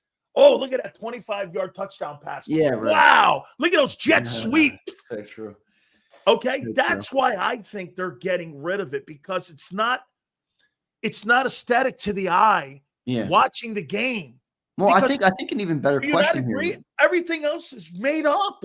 Yeah, and Sills, I mean, that's the question, right? So if anybody wants to say you're wrong, all right, that's fine. What is it then? Why does the league want to get rid of it? Because the medical has already proven to be fake news, and it's funny. The funniest thing about that is it's like, and I don't want to get political here, but it reminds me of COVID, where like you look and you're like, hey, man, this thing's not really killing anybody. And then they have to bring out the big doctors and everybody, oh, we promise this is a problem. They brought in Alan Sills. Yeah, there is medical. No, there's not. Every data that's come out has proven there's no medical concern with this play. But once Alan Sills says it, now everybody wants to believe it. So that's not the reason. What else could be the reason? There is no other reason. The only other reason would be that to get it off TV, or I guess plausibly future long-term effect on. Yeah, but that's still even sells. That's still that whole long. Jeffrey Lurie said it. Jeffrey Lurie goes like this. He goes, "How could you legislate something that could be?" He said that. You can't say, dude. All I know is I'm not even debating the play anymore. It's gone. I'm debating how the NFL went. Look at these. I knew this was going to invoke so many people. 1 million people died from COVID. All right, how many people had it? 3 billion worldwide. What's the percentage on that, Zeal? I mean, come on, man. We've already hashed through this. Let's go. Get up to speed here, Zeal and Secunda. Come on. Yeah, those masks work too. Oh yeah, they really were. I am proud to say I've never worn a mask in my life ever. Never walked into one place with a mask. Never did it. Okay. I love it. Oh, by the way, that leads me to another one here. I gotta love the wait a minute. Where was it here with the owner here with the visit to the White House? That was another great one here, man. He was trying to make a comment about somebody asked him about going to the White House. He goes, I don't want to politicize it in any way. It's a great thing to be going to the White House. And then the whole time when he was bringing that up, he never mentioned Trump's name. he never mentioned. I thought his answer on that was good. I mean, they're not. It's politically. He knows what he's doing. He's very politically savvy as well. Maybe that's why he likes Nick, because he knows that Nick is politically savvy. He knows what he's doing. Do you agree it's a foregone conclusion?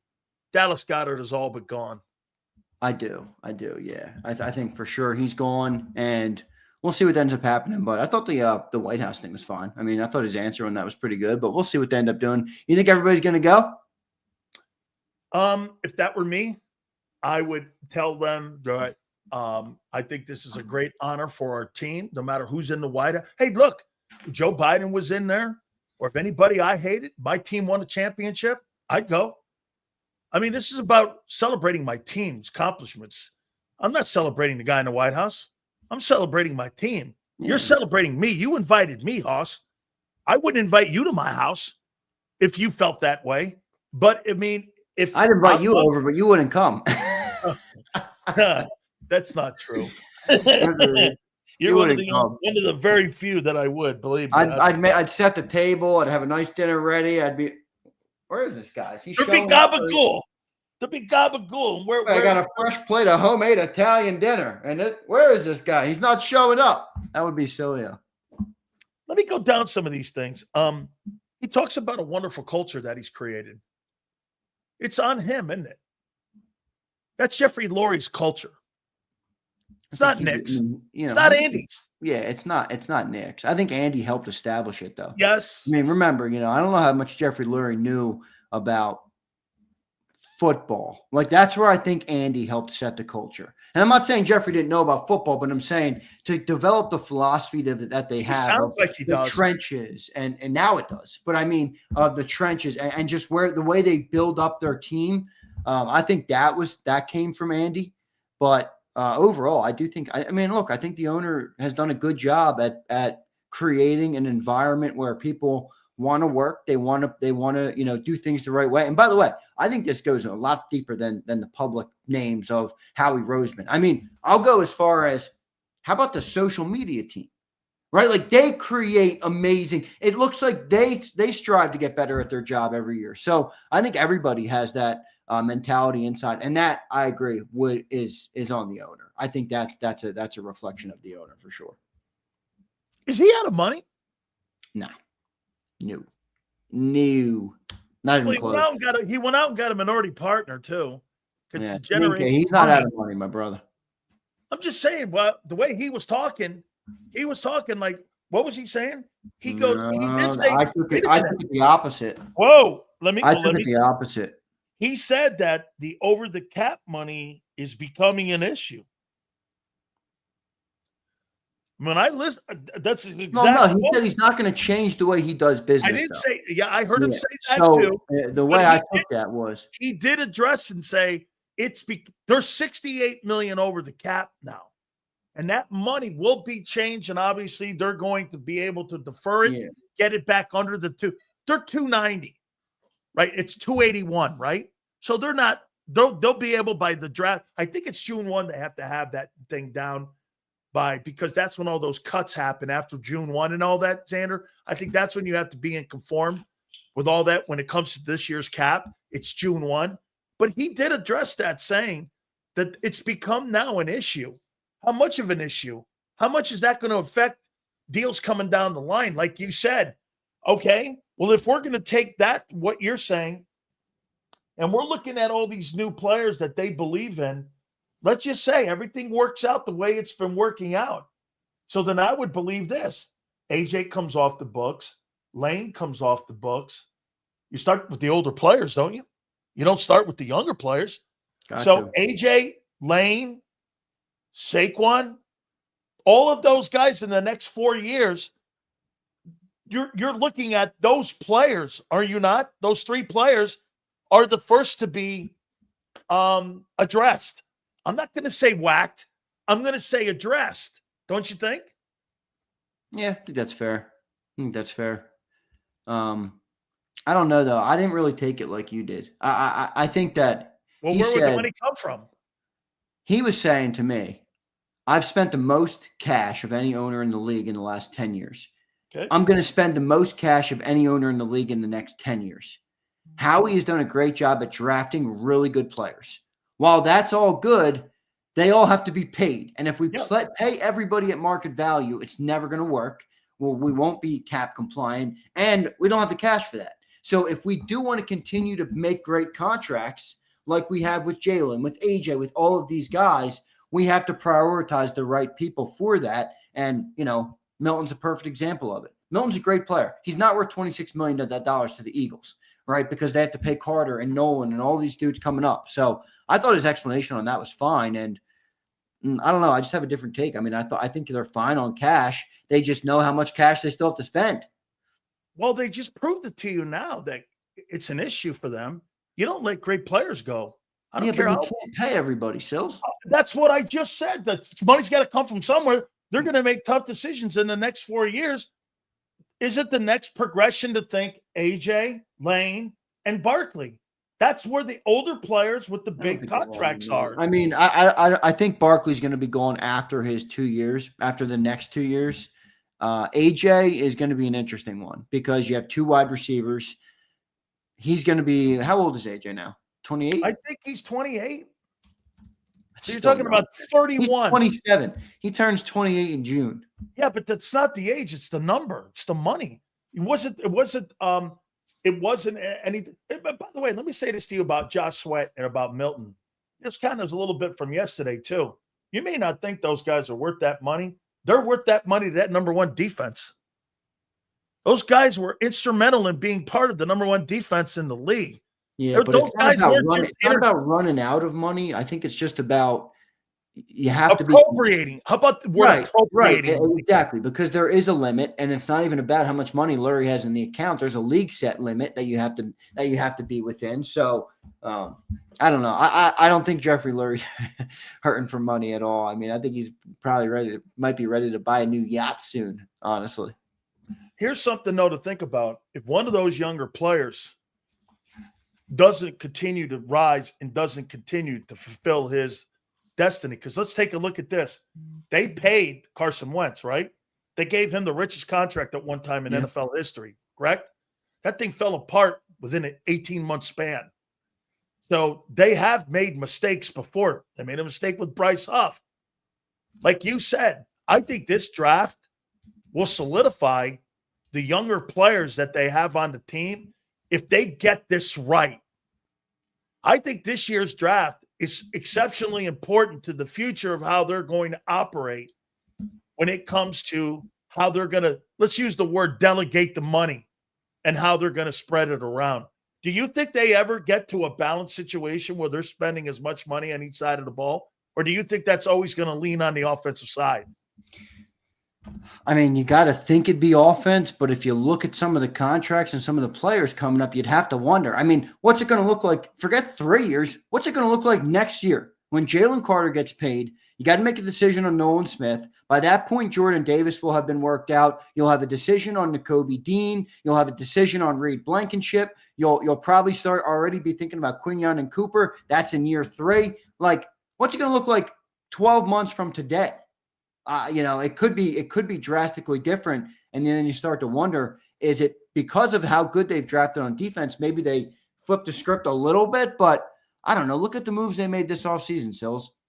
I mean, they upped Saquon. They let defense Milton walk, Sweat walk, and who else? CJ?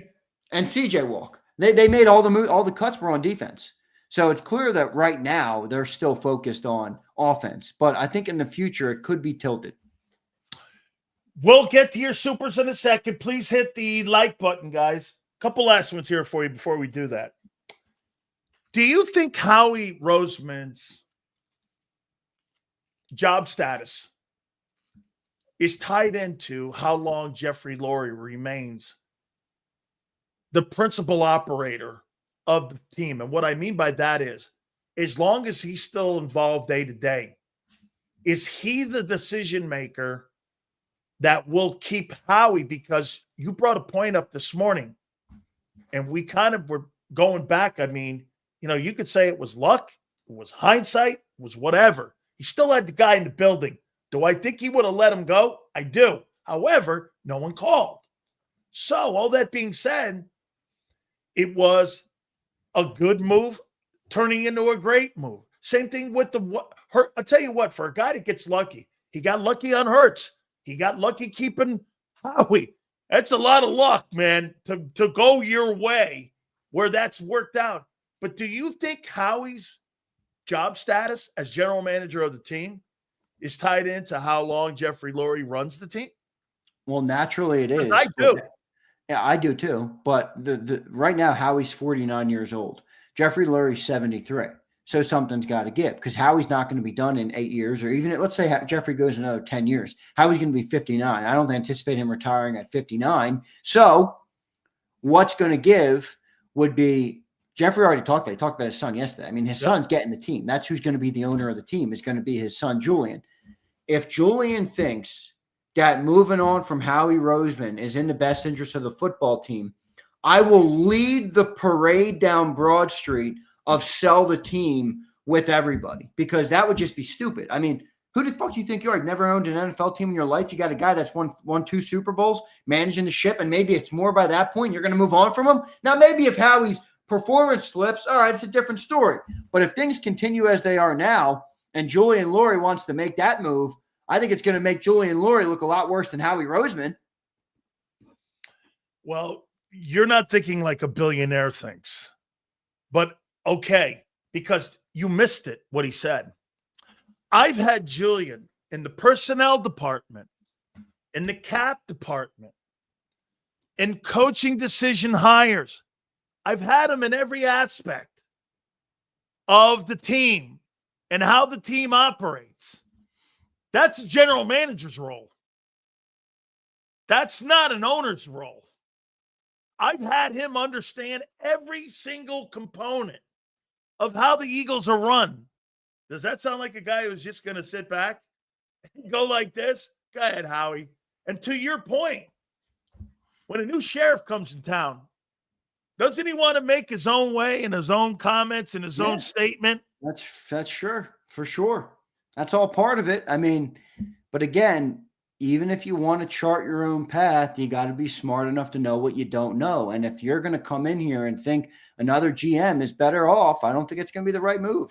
So I don't think you're wrong. I mean, look, Jeffrey Lurie hangs it up, gives it to his son.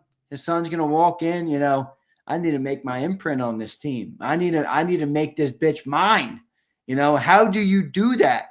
You keep everything the same? I don't know if you do. But here's the thing. We're in unprecedented success right now for the Eagles. So it's easy to say that right now. If the next 5 years, hey, we don't look too good, or we win, you know, we're 500 team. All right, and you start to be more receptive to change. But right now, nothing needs changing. So if Julian wants it anytime soon, in fact, Julian, I hope you're learning from what they're doing, because right now they're doing a pretty damn good job. So take notes.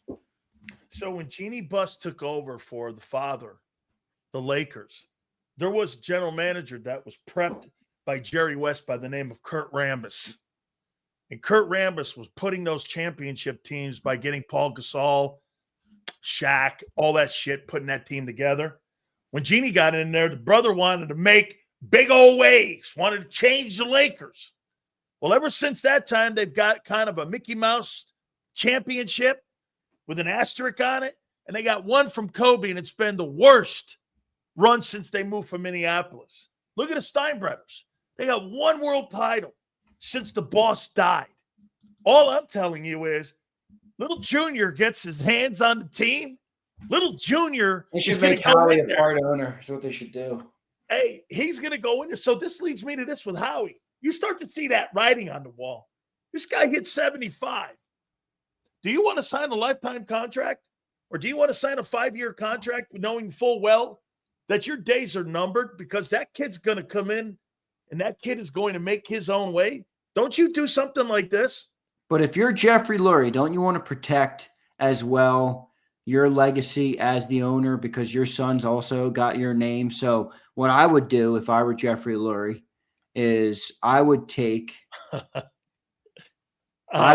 a per diem in there that you run the team, but Howie stays. No, what I would do is I would work a deal to give Howie, all right, when I'm out the door, I'll give you 1% of my team. 1%. And you make the same salary. Huh? That's if it's worth if it's worth 10 billion, that's 100 million. If you sell. He sold 8% of the team for 2.2 billion. 1% for what, dude? He sold 25%. No, what did he sell? How many percent? 10% of the team? May have been 10. I thought it was 8. 10% for 750 mil. 1% would be 70 million if it's worth 7 bill. If it's worth 10 bill, it's 100 million. You think Howie's worth giving him a percentage of the team? If we get 2 more Super Bowls in the next 5 years, you're damn right. I think he's worth 100 million. If Jalen Hurts makes 55 million, all due respect to Jalen, and Jalen Carter's going to sign a $200 million contract, yes, I think Howie would be worth $100 million of the worth of the Eagles. Yes, I do. And I would do that because then it would ensure that your son doesn't fuck it up, and you would continue the success of the team, presumably, as long as Howie's still operating at a high level. And that's what I would do. I think Howie's earned it, baby. Okay, if you're Howie Roseman, what's to stop you from doing this? Woody Johnson comes to you and says, here's 5% of the team in ownership. He sold 8%. I knew he did. It was 8%. Was it 8%? Yeah. Yeah, listen, what if the Jets come to him and go, here's your 1%, Howie, to be the general manager of a team. See, if it's the Jets, it's like 1%, bitch. I ain't talking until you're at 10%. The fucking Jets. I'm not coming there.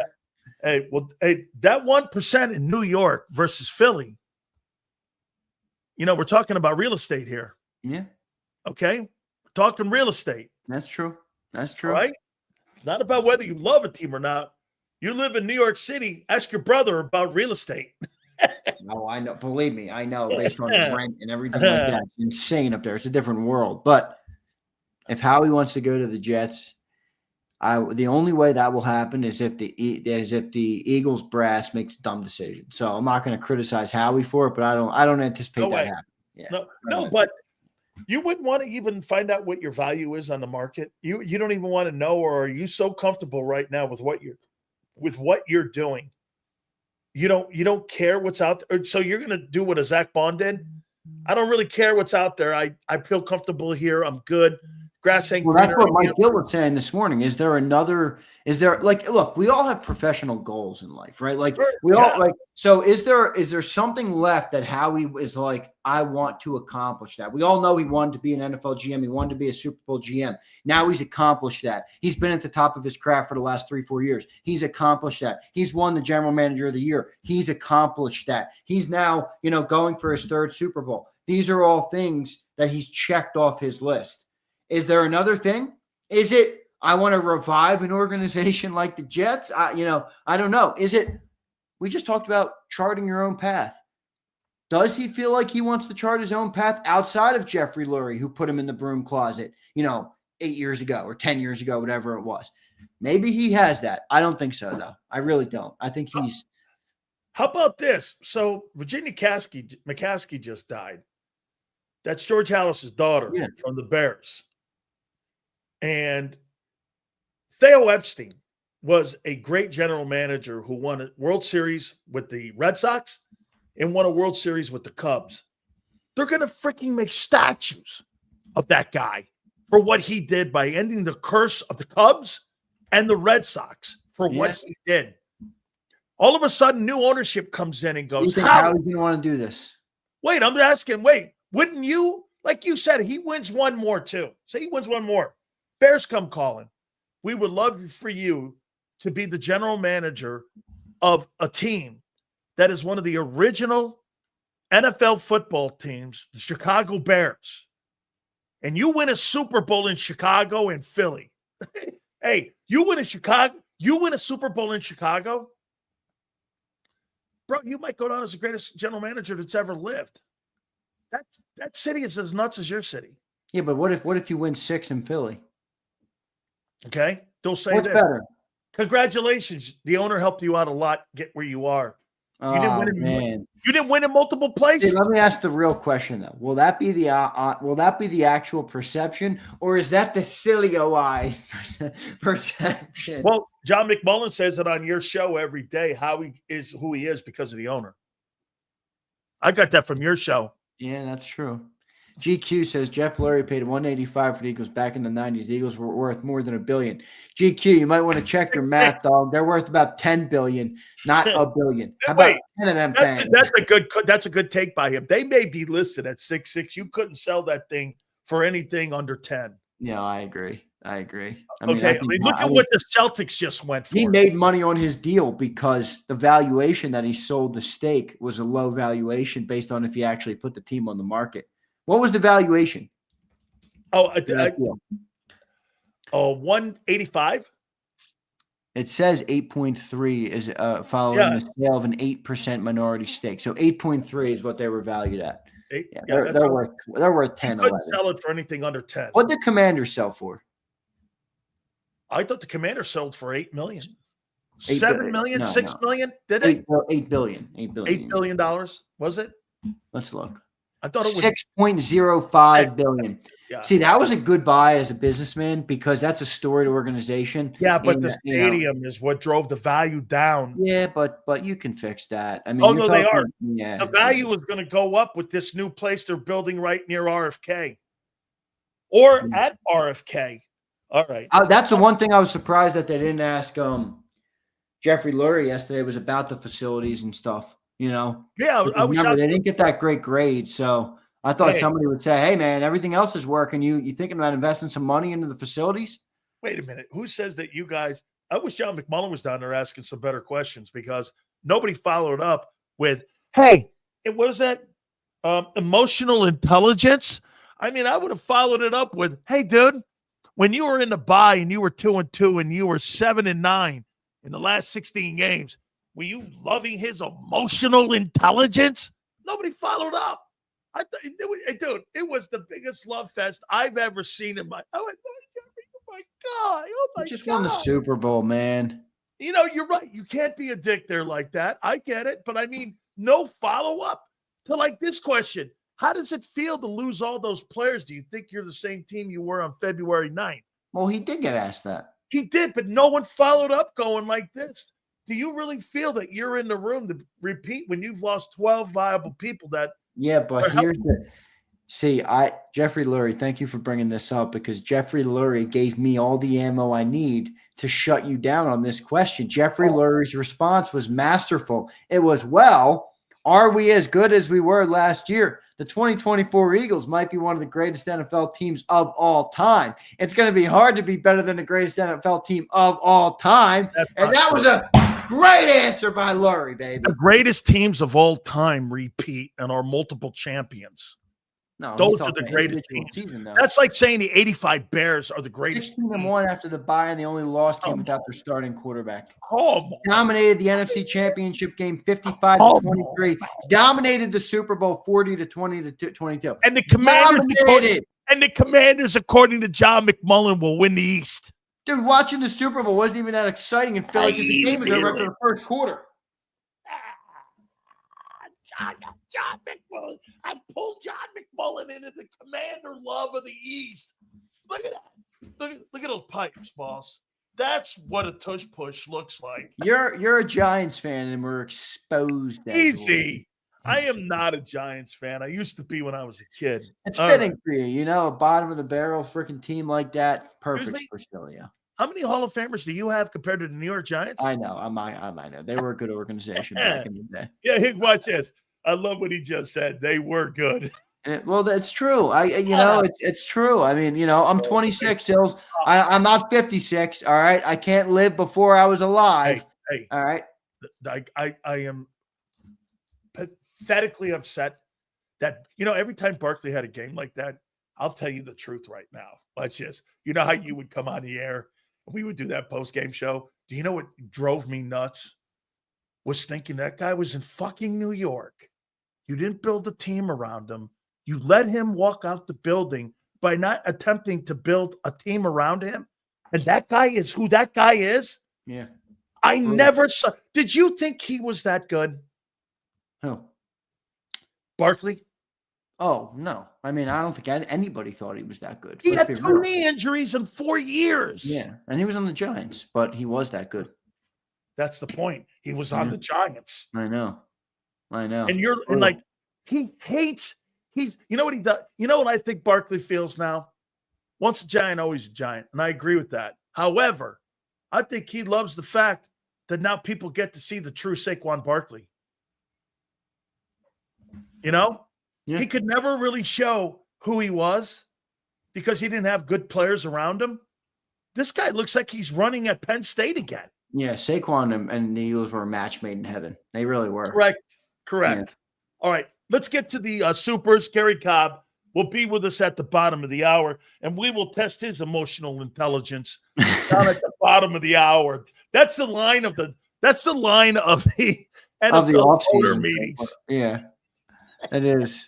All right, Brian Pumper says, winning a championship in Philly is the biggest achievement in sports. Let's be real.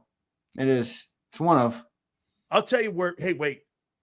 Winning a Super Bowl in a championship in Philly, Chicago, Pittsburgh, Buffalo, Green Bay.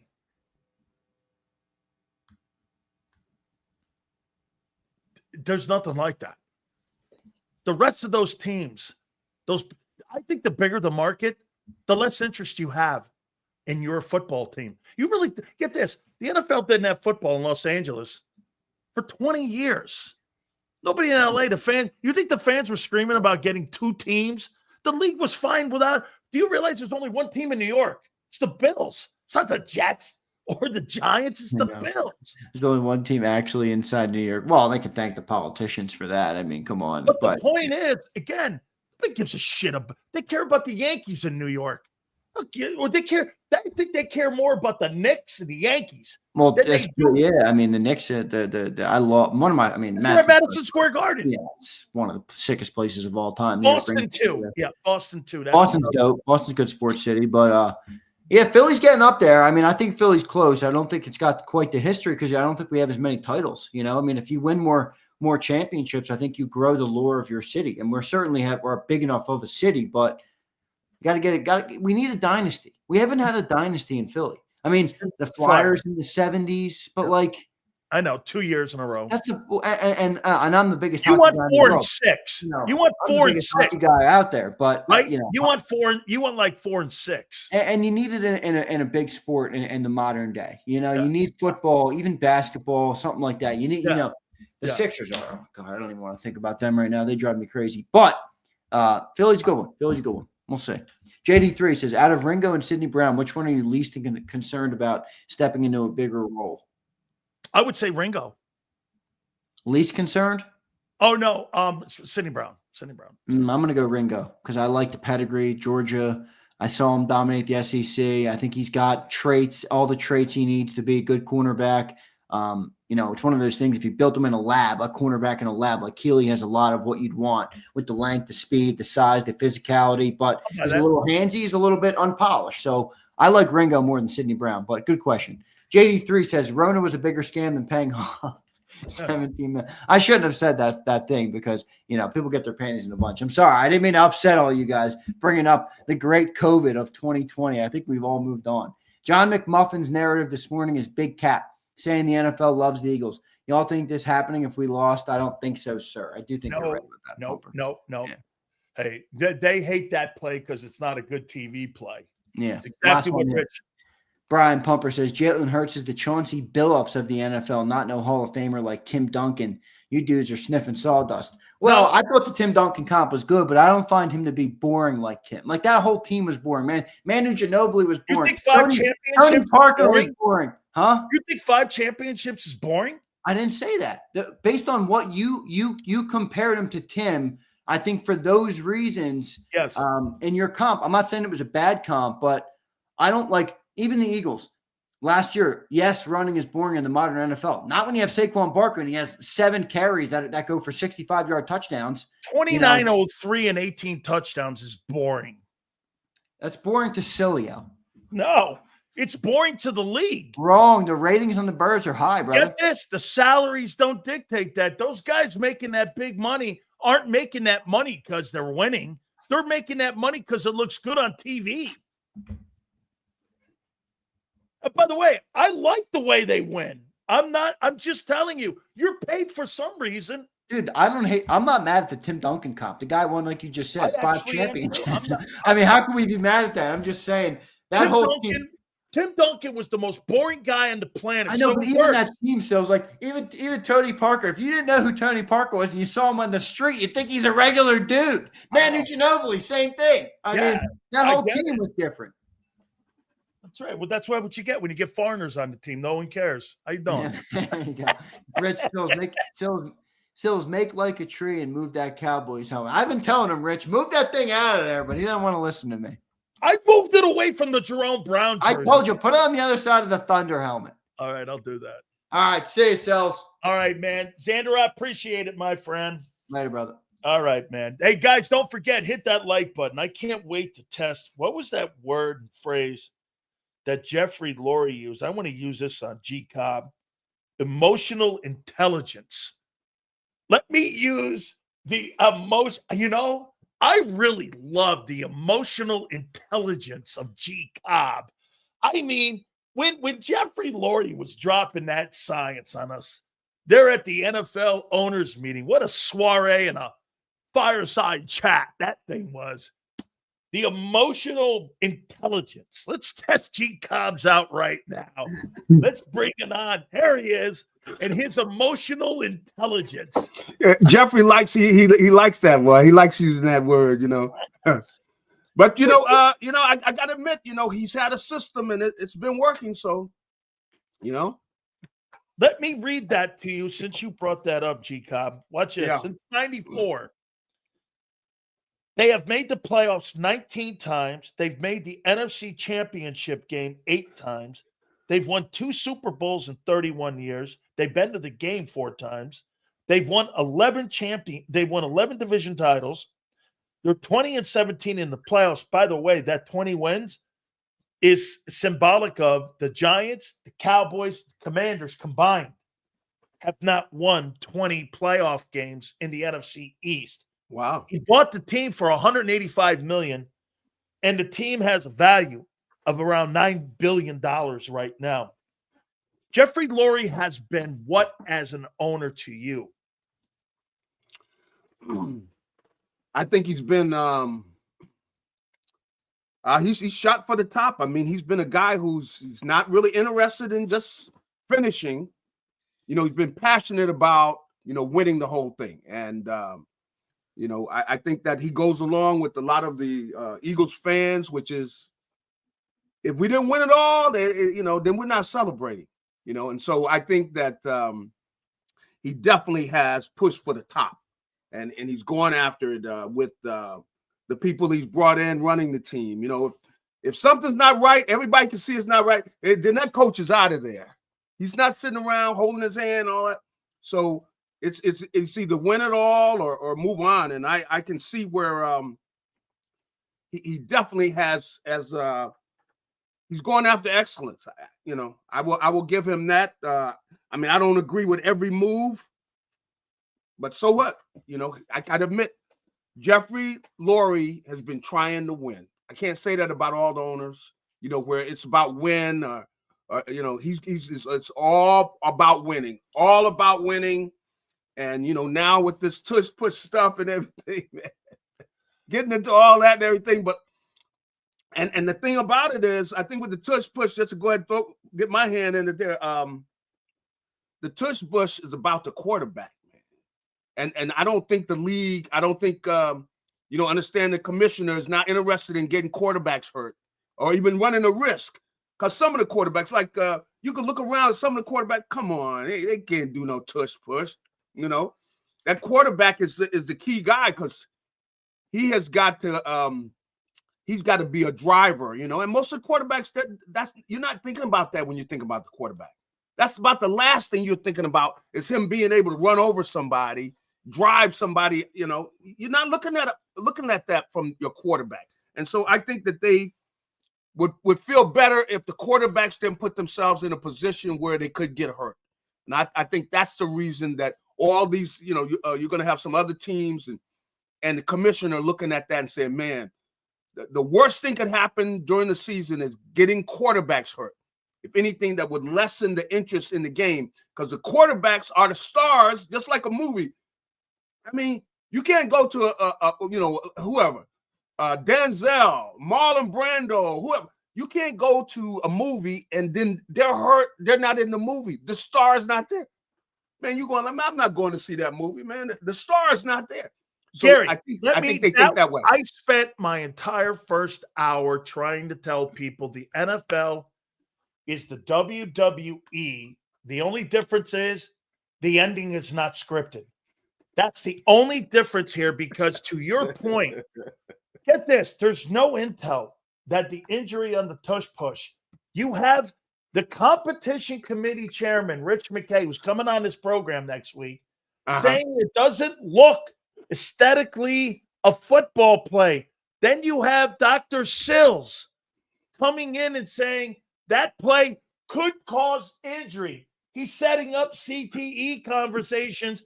They're going to get rid of that play because they're going to say, we don't want to be in courtrooms because of head injuries and head trauma. That after the fact, by the way, there's no way you can put any kind of scientific, any kind of data around that. You're hypothesizing that.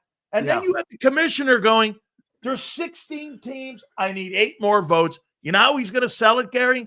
He's going to sell it.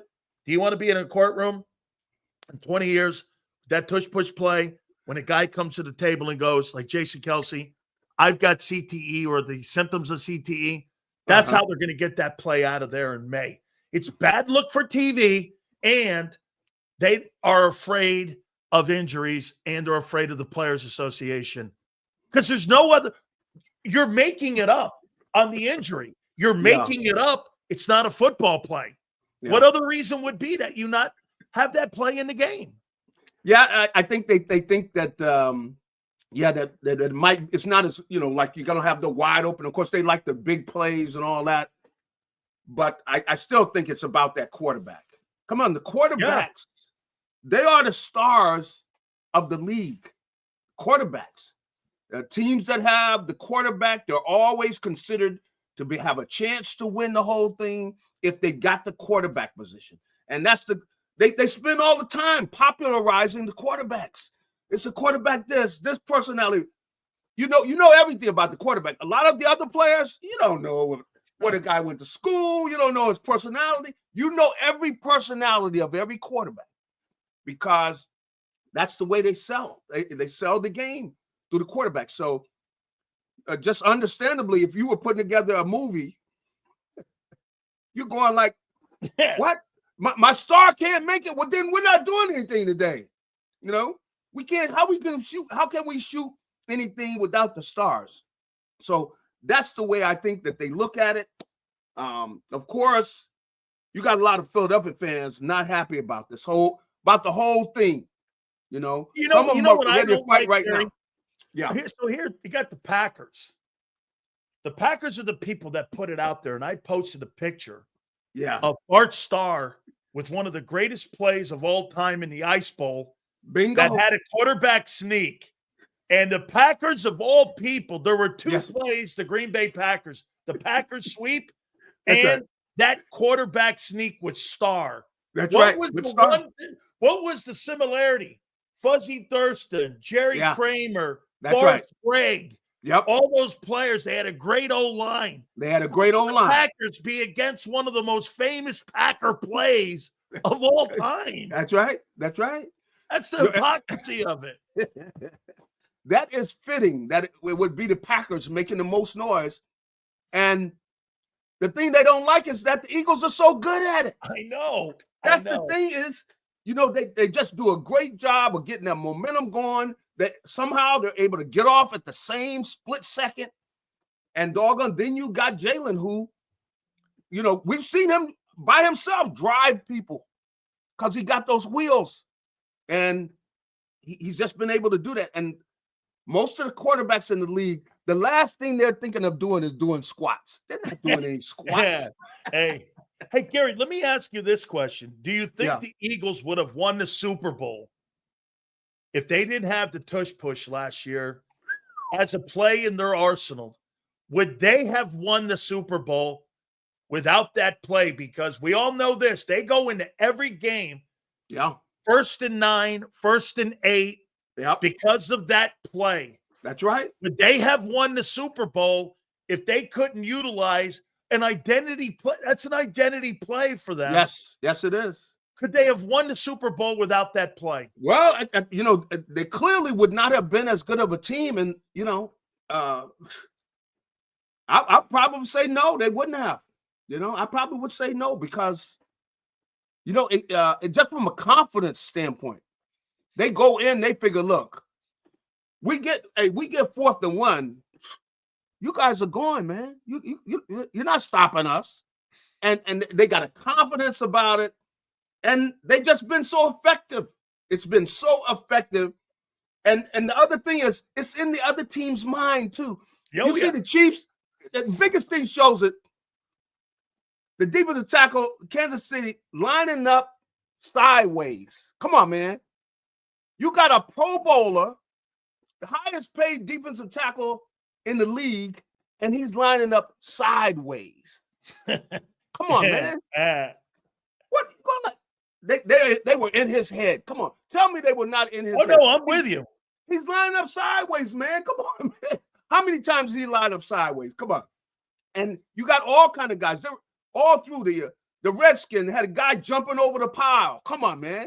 What is he doing? He's jumping over the pile. One play, they're just calling the snap. Because this dude flying way before the snap.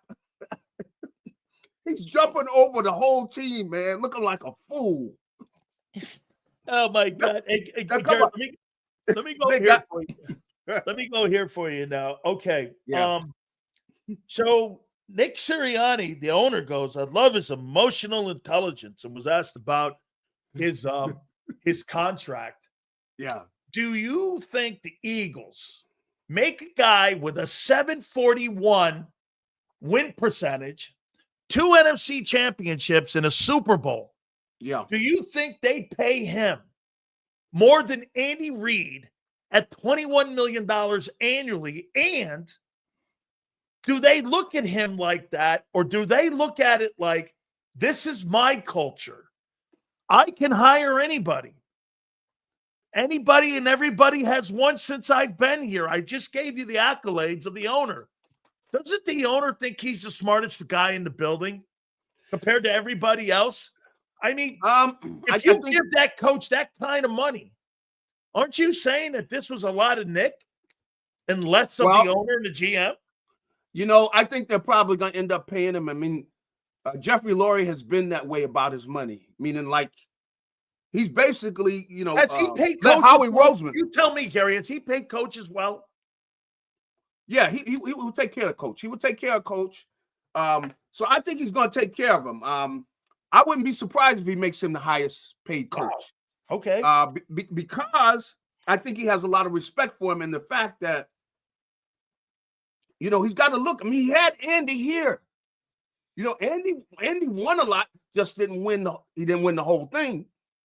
And with the fact that he's gone to 2 Super Bowls in 3 years, he's already won. As young as he's still a young coach, and he's already won a Super Bowl. He's been to 2. So just with that and all the winning he's done, I think they're going to pay him pretty well. I think they're going to take care of him, and Jeffrey Lurie has been that way. And really, with the fact that he's had so much success in this short period of time, I think he has bought in, and I think they see a lot of things the same way. And I think that's probably the key to it all, is that they're mentally still all going in the same direction. And I think that Nick, because, you know, they have Nick has had to make some changes, you know, with all of the some of the stuff he was doing on the sideline and everything. You see, they put an end to that. He put an end to that, and he's gotten better. He's gotten better as a coach. So I think from that standpoint, they are going to take care of him. Yeah, he's going to get. I think he's going to get the major bucks, because Lurie has been willing to do that. You see, with the way they run the team, they might spend more money on their team, but they utilize the, you know, different things they have in the rules, and they might have to pay out more money. But if that's what it takes for them to have the best team, and then you know, he's shown that he's willing to do that. But let me bring these names up then. Yeah, on what you're saying. Here have been the assistant coaches that have gone on to be head coaches in the NFL that Jeffrey Lurie has hired. Yeah. John Harbaugh was an assistant. Yeah. Sean McDermott was an assistant. Steve Spagnuolo was an assistant. Frank Wright was an assistant. Mm-hmm. Jonathan Gannon, Shane Steichen were an assistant. These are all guys who went on to be head coaches. Kellen Moore that's right. has gone on now. Brad Childress, David Culley, Ron Rivera, Leslie Frazier, Doug Peterson, John Gruden. So my question to you would be, doesn't the owner look at it and go, I'm a really good evaluator of talent when it comes to assistant coaches? When I look at Nick is perfect for what I want and how I want my organization. I just wonder what that value is, because, Gary, isn't he a product of the assistants around him? When they didn't have quality assistants in 23, he was exposed. When he had good ones in 22 and 24, he excelled. So who is Nick Sirianni? Well, you know, I know that, you know, clearly, you know, the assistant coaches play a major role in winning and everything. But I think that Nick, looking at him this past season, you know, he grew. I've seen him grow in the time he's been here. So he did. So I think that they have a lot of respect for him, and I could see where it seems like the way things are going, you know, they really see a lot of things the same way. See, and so I could predict them having success and being willing to commit, you know, some time to each other.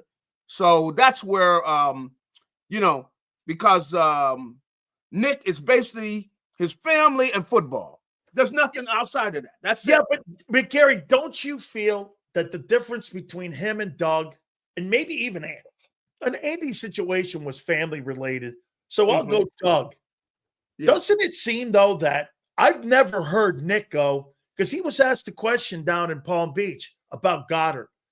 And I brought this up a couple minutes ago, and I'm like, Yeah. I've never heard him say, hey, look, Milton Williams and Josh Sweat, I fought for those guys. I didn't want those guys to go whatsoever. And I fought for this coach, or I fought for that guy. Those guys, they were instrumental in what we did. Yeah. I've never heard him say that. Where Doug was fighting for his assistant coaches. That's what got him blown out. Yeah. That's what gets a lot of coaches blown out. Yeah. Now, I'm not saying Nick's wrong, because Nick knows how to play the politics of the building, it seems, better.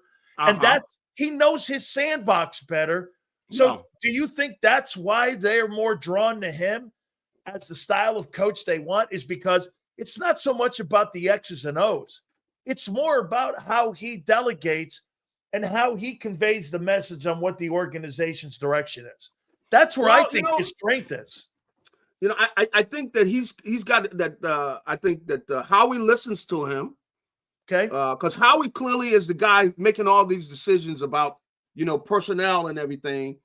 And they know that in today's NFL, you have got to be able to lose some guys and do such a great job in the draft, because you can't pay everybody.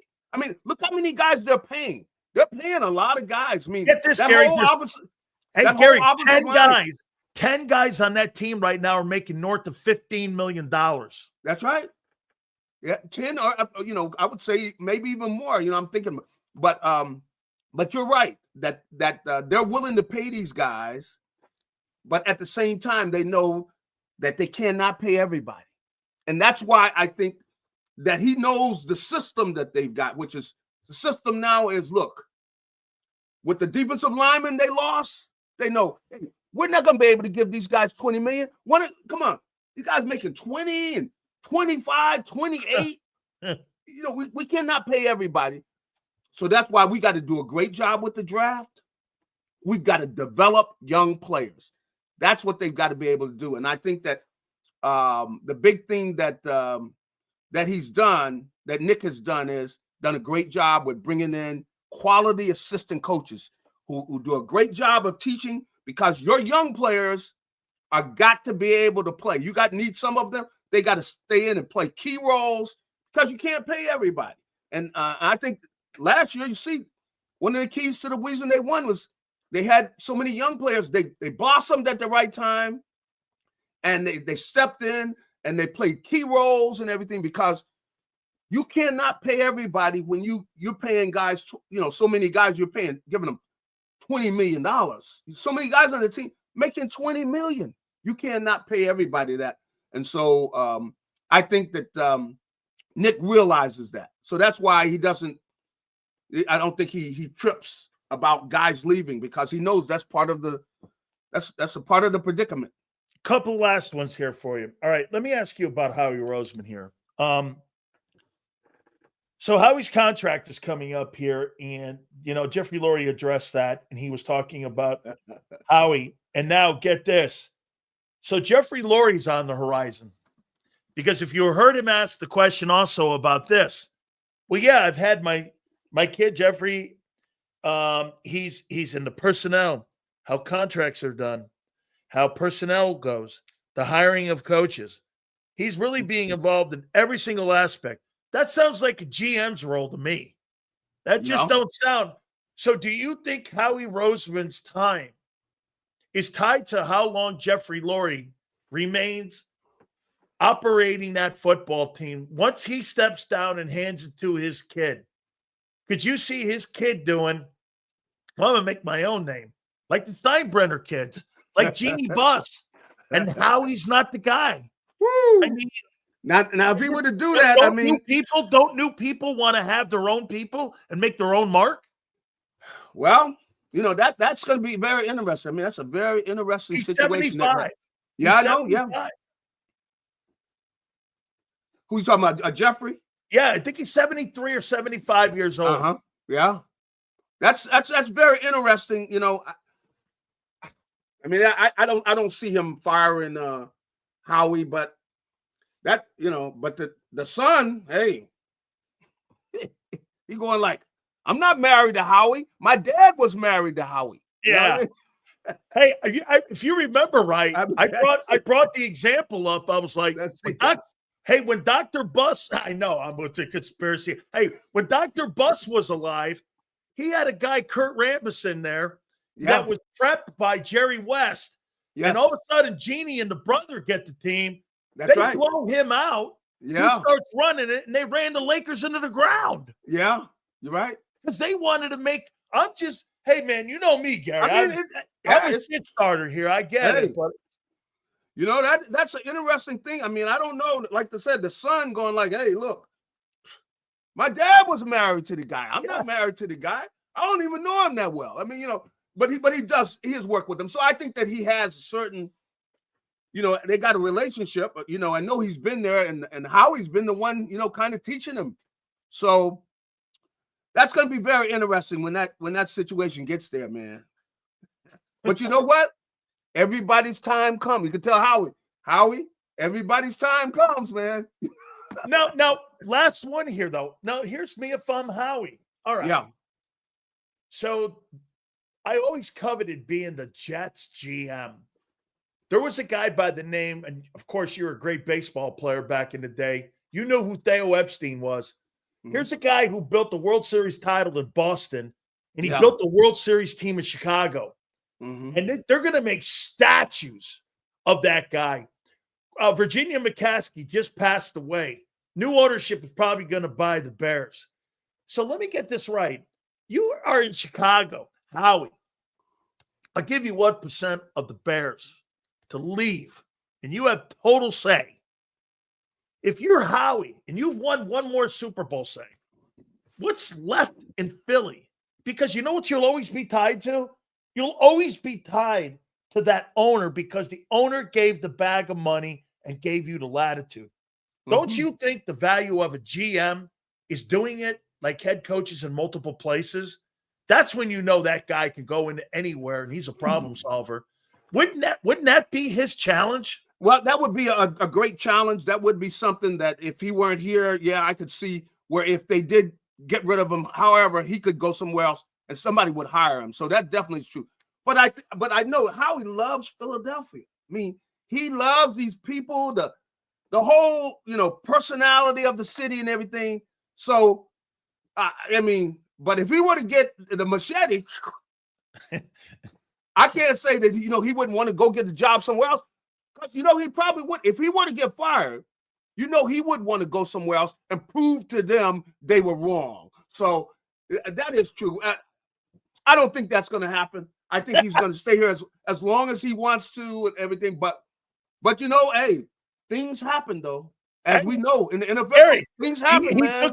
He took a beer bottle to the head. I mean, I know you have to love the place. I mean, hell, you guys won and you're throwing beer bottles at him. I mean, I mean, it's like being at a honky tonk. You know what I mean? I mean, you're singing a song and they're loving you and they're throwing beer bottles at you, man. I mean, well, Philly. Hey, you know, I mean, you bring up some interesting things and we'll see how that plays out, man. You know what? And you're probably going to get somebody else started on some rumors and stuff. You know, Gary Cobb, thank you so much, man. I appreciate you, brother. Thank you very much, my friend. All right, hey, have a good one. That is G Cobb. All right, you know, I just one of those guys that always G Cobb says, "Wow, holy cow, they wouldn't have won the Super Bowl without the tush push." Hold on, wouldn't have won without the tush push. John McMullen says the Commanders are winning the East. Come on in. Come on. Come on. Come on in. Hey, come on. It's all right. I didn't say it. There, we just got the emotional intelligence conversation that we heard earlier. By the way, the state of the Philadelphia Eagles, I am going to go down the line here of what the thundering owner of the Eagles said. We'll get our takes on it. We'll also do this. Oh, by the way, I got my top defensive tackles. I've ranked them. Okay. Delusional media? Oh, yeah. You know what's delusional? The owner saying how much he loves the emotional intelligence of Nick Sirianni. Where was that? When he was telling the Chief guys off or the Indy one? Or having Big Dom on the sidelines, senorita. Yeah. Holy cow. Shit take. Gary's just telling you what he feels. All right. Yes, they would win definitely. With or without that play. Great defense, running game, wins every time. Do I believe? They probably win 12 games and still win the whole thing. Emotional damage. That's what I say, too. I love Sil's emotional intelligence. Yeah. Oh, senor. How you doing? Okay. Delusional is thinking that Allen can ever beat Mahomes in the playoffs. Delusional is ever thinking that Hurts is better than Josh Allen. That's delusional. That's certifiable delusional. Certifiable delusional. Jalen's better than Burrow. Okay, yeah. You put them dudes in a draft, I'm sure that's how it would play out. 2903. How you doing? No, that's not boring. By the way, man, how long ago? God, it seems like forever. Hold on. Let me add something up here. Let me get something down here, man. Hold on here. Let me see something here. How long ago? Geez, doesn't it seem like it's been forever? How many days ago was February 9th? 52 days ago. Damn. It seemed like 252 days ago. With all the exits? I mean, it's like balancing your checkbook. That's what the Eagles did. You know how you balance your checkbook at the end of the month? Well, let me think here.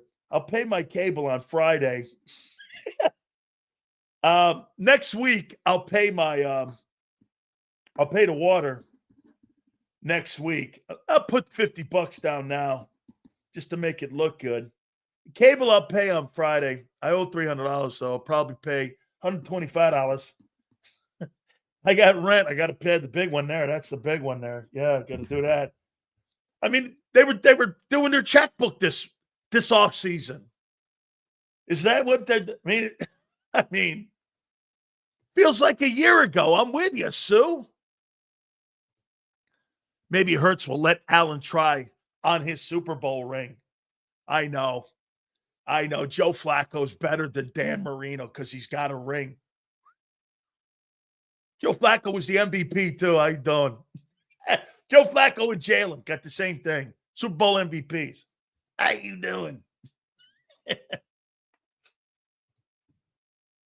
Purdy will get traded because the Niners' window's closed. Nailed shut. They don't need to pay a quarterback with no window. Yeah, Charlie, that's not happening. Okay? That's not happening. They're going to pay the quarterback. He's done more than Dak Prescott. For God's sakes. Sills, if you believe the Eagles repeat, give me a hell yeah, elite.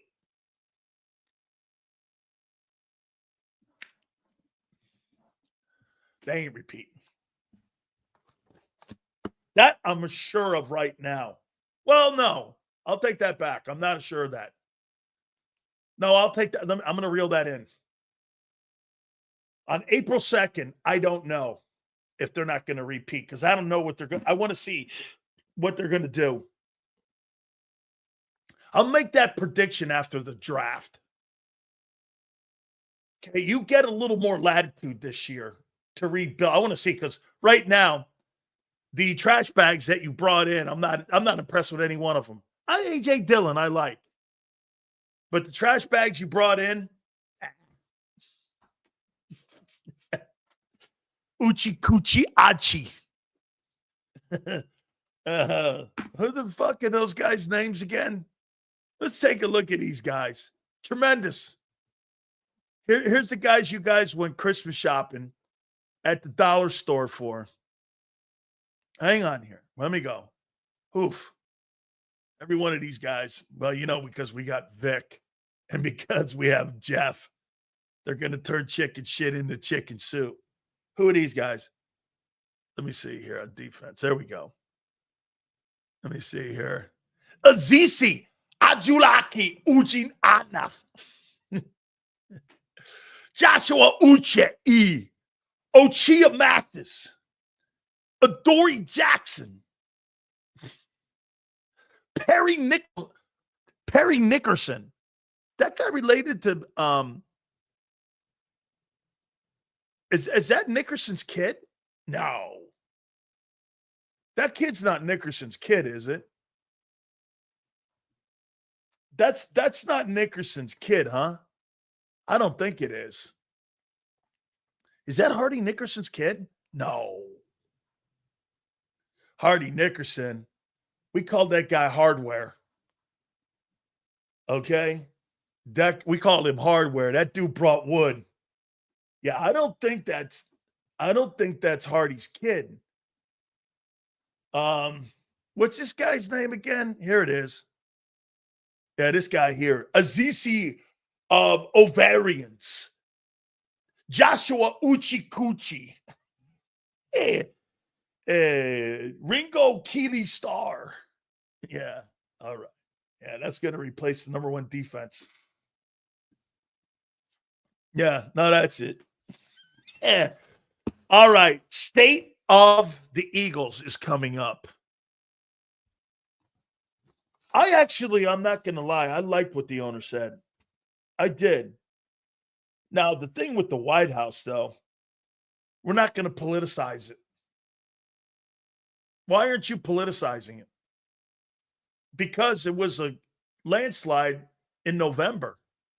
And you don't want to alienate what happened in November.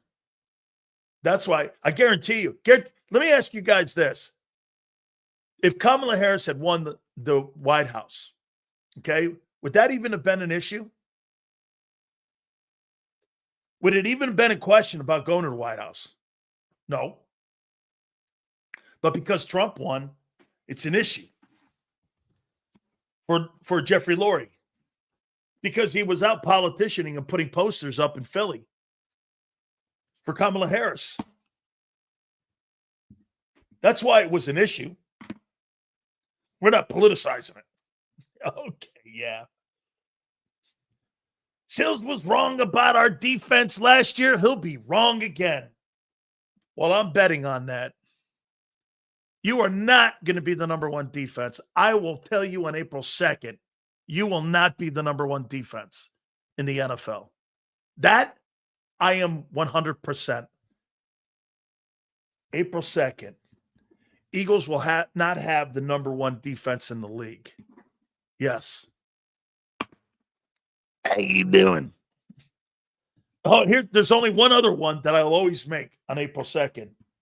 Hurts will never throw for 4K and 30 touchdowns in any year of his career. I said that since day one. That's not changed.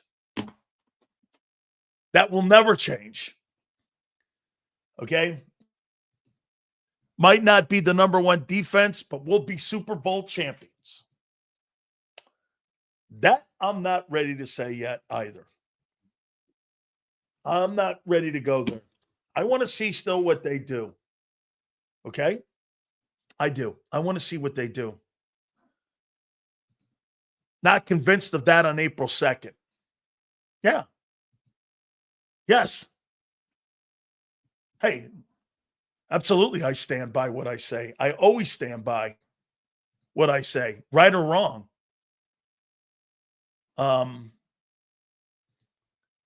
Still stirring it up with Johnson Fofo. Yeah. What is that? My emotional intelligence. Sills, you will fear the Zimbabwe Edge. Best bobsled team in the NFC East. The Zimbabwe Edge Rushers. Oh, my God. Holy cow. That is not. Oh, by the way, a Big Sills might be doing some radio in Tampa. And I think for Sports Grid soon. So I'll let you know there. The Zimbabwe Edge bobsled team by Izis Adulari and Uchi Kuchi. Those are going to be your first and second legs of your bobsled team. I'll tell you what, the Eagles have a pretty good bobsled team. I don't know if they got good edge rushers, but they got some pretty good bobsled guys. Ochun Mathis, Joshua Uchike, Azisi Aguilar. That's a pretty good looking bobsled team. And Bryce Huff in the hole. Oh, my God. Oh, man. Cool runnings, baby. The Jamaican bobsled team. How you doing? Okay. Oh, listen to this. This just came in. Howie Roseman and the Eagles do not scout players who have been violent against women. I don't even watch them. I don't even want to talk. I can't go. He did it 10 years ago, and he learned from it. It doesn't work for us.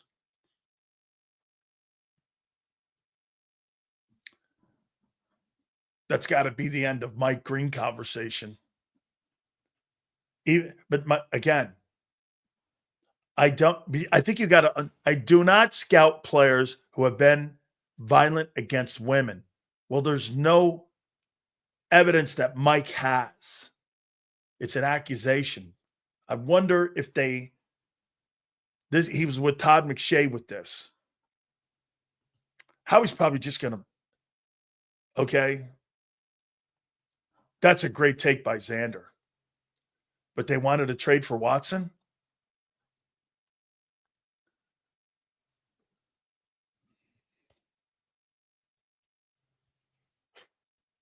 Man, when you're the champs, you can bullshit your way through anything. That's a great take, Xander. That's a bullshit comment by Howie Roseman. They were pursuing Deshaun Watson. It's a lie. You are dead on, Xander. Great pull. We don't even want that. That's a lie. You were going to give him a $240 million contract. It's an absolute lie. I mean, these guys, emotional intelligence and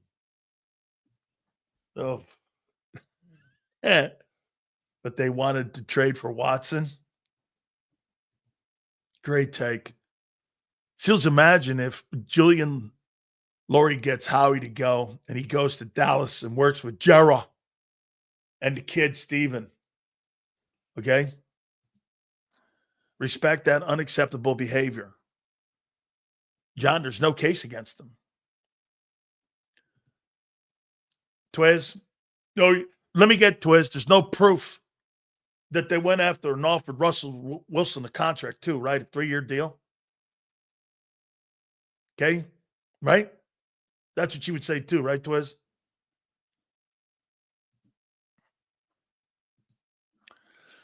Shamar Turner looks like a good late round pick. Hasn't gone official, but J-Mac said he's coming in for a visit. All right, let me. As a matter of fact, I've ranked my defensive tackles. Okay. What?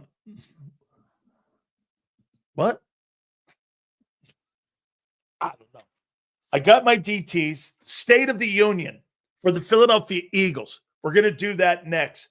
Guys, do me a favor. Don't forget to check out my great friends at Morgan & Morgan, the #1 injury law firm in America with over $20 billion recovered for clients across the country and families like you. Right here in PA, family was offered $650K, got him $26 million in recovery. Insurance company tried to swindle that family. John Morgan went in with his team of thousands and ended up getting that family what was due to them. Also in Florida, $350K. I mean, down in Florida, this family was offered $350,000. John and his team of attorneys got $12 million for that family. If you are ever injured, please do me a favor and check out my great friends at Morgan & Morgan at forthepeople.com/Big Sills or pound law 529. That's FOR, thepeople.com/Big Sills or pound law 529. And do me a favor, you tell them Big Sills sent you. This is Eric. When he got injured in a car accident, he called Morgan & Morgan. He not only gets a lawyer, he gets trial lawyers like Sam and Jessica who are in it to win it. He gets his own investigators with briefcases, leather ones. And if you ever have questions, our customer service folks keep things rolling. Injured? We're your army. Morgan & Morgan, America's largest injury law firm.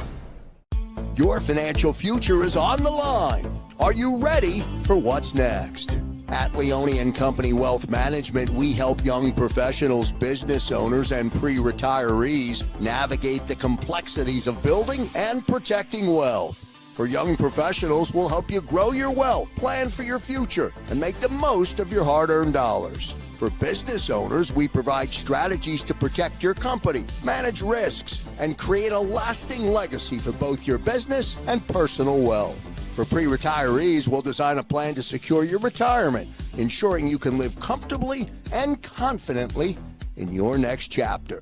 Whether you're just starting out, managing a thriving business, or preparing for retirement, we're here to help you take control of your financial future. The first consultation is on us. Get the advice you need without the cost. Let's make your financial vision a reality. Take the next step. Scan the QR code to schedule your free consultation today.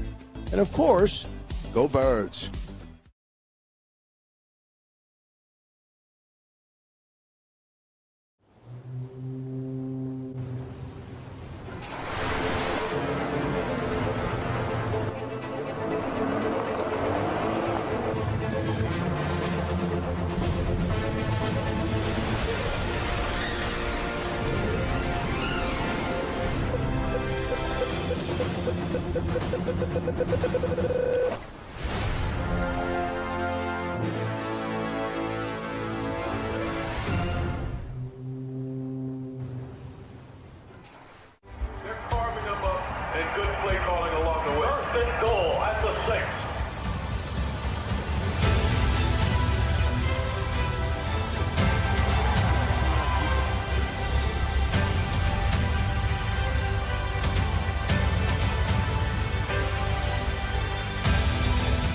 Field of life, First Trust Bank is there for you. Champions on 3. 1, 2, 3. Because Philadelphia dreams deserve a Philadelphia bank. In our hometown, we all look out for each other.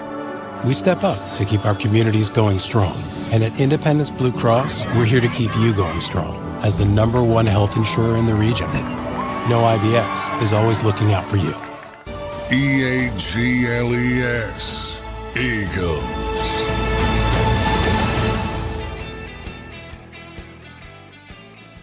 Big Sills National Football Show. Please hit the like button. I know Xander's going to find this hard to believe, but I'm going down for the spring game. They've already sold tickets too, so I got to go. Will I try to bow out of it? Probably, but I've already got a plane ticket. They're putting me up at the Marriott down there.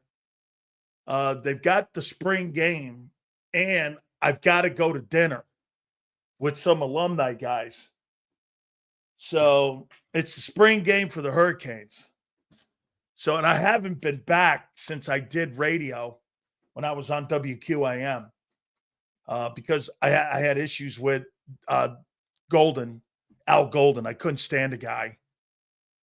I thought he did destroy the program. Mario's doing a great job. And Mario asked me, he goes, "Hey, listen, we got a couple people down here that want to go to dinner with you." And so I said, all right, printing a ticket, I can't tell. Hey, that program has made money. So they make money off me every year. You know that, right? University of Miami. And I never have a problem with it. Here, let me show you. University of Miami will do this every year. And they always clear it with me, and I give it to them. And so I'd let them do it. Let me show you what I'm saying. Sileo, 93 tickets. They run this really weird special that they have. Every year they run these tickets. I think I can get it here. 93 special tickets. Canes. See if I can find it here. So every year we do this. And see if I can find those. Let me go down over here one last time here.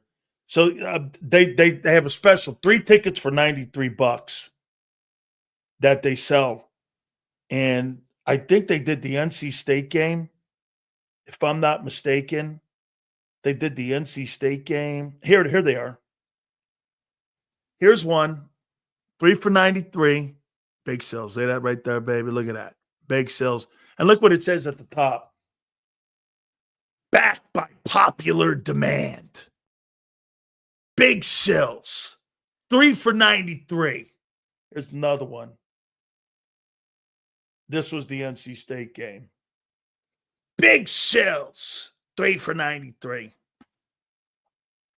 They do ask, though. They do. They always ask me. They go, hey, do you mind if we use your likeness? And I always go ahead, you know. So, God, you made enough money off me. You're welcome. How you doing? Sills, do you have any patience to be a coach? I could have been numerous times. I was offered a job with Butch's coaching staff when he was at UM and North Carolina and with the Browns. I was offered a job in Pittsburgh with the Panthers when Wannstedt got the job up there. I was offered an assistant D-line coach job with the Dolphins, and I turned that down. I was offered a personnel job with the Raiders with Al Davis. So, I mean, you know, if I had to probably do it all over again, I realize this. You don't have to be a good coach to get paid a lot of money. Okay? You don't. You don't have to. All right? Steele's got his own promotions. Yeah, no, that's cool. I mean, I think the school's been great to me, so I owe them a lot. And so I let them sell. I mean, I know that I'm on a bunch of EA Sports. They got my likeness there. I'm not getting paid on that either. But the school makes money. No, I don't get paid on that. Sure he does. Sills would give them the Jimmy treatment, my way or the highway. And he would have been successful.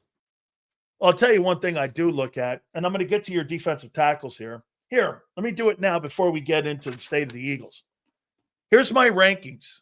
And I think you're taking a defensive tackle at 32. Okay? All right. Here's my top 10. I got Walter Nolan number 1. Here's why. Southeastern Conference. He's got great game tape. He's very productive. He's got great feet and hands. Reminds me of a not so Jalen Carter, but he's active. He's a little intimidating in the middle. I think he could play a 3 technique. I think he could wide his box a little more. They most notably use him in a 2 and a 1. They could shade him. And I've already told Clint. Clint asked me what I thought of him. I was like, he's got great feet. And he's played against top-flight opponents in the SEC. Ole Miss is going to have a lot of players taken in the draft. They've done a nice job down there with Lane Kiffin recruiting. There's a lot, okay? He can move. He's tall. He's big. He kind of fits the prototype of what they're looking for. Personally, I think he could easily take the job of Jordan Davis like that. By the way, if you drafted Nolan I think he could beat Jordan Davis out probably by week 4. I just think he's a better player. He's got more skill set. Jordan Davis is limited. He's a nose tackle. Can't play a 3. He can barely play a 2 technique. And the one role you have him in is as nose. I think if you draft Walter Nolan, you could slide him out to a 3 technique, and then you could move Moro Jomo over to the nose where I want him. I've already told Clint Hurt this. Clint agrees with me. I had Butch look at Walter Nolan too. He's better than Russell Maryland. He's better than Russell Maryland. Jordan Davis is just too limited. He's not productive. He's never been a productive player. At Georgia, he wasn't productive. I don't know. I mean, I think Vic found a good role for him. 25 plays, playing nose.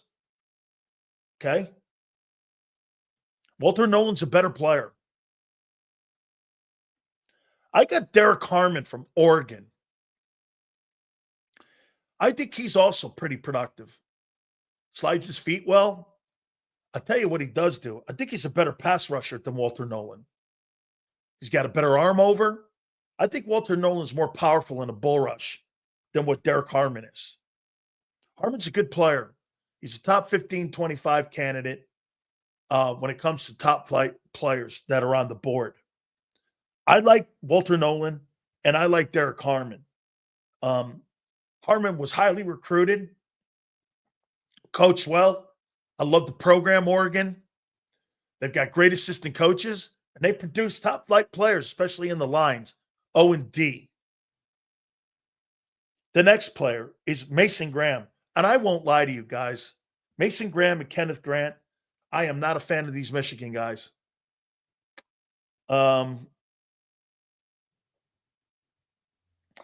me this.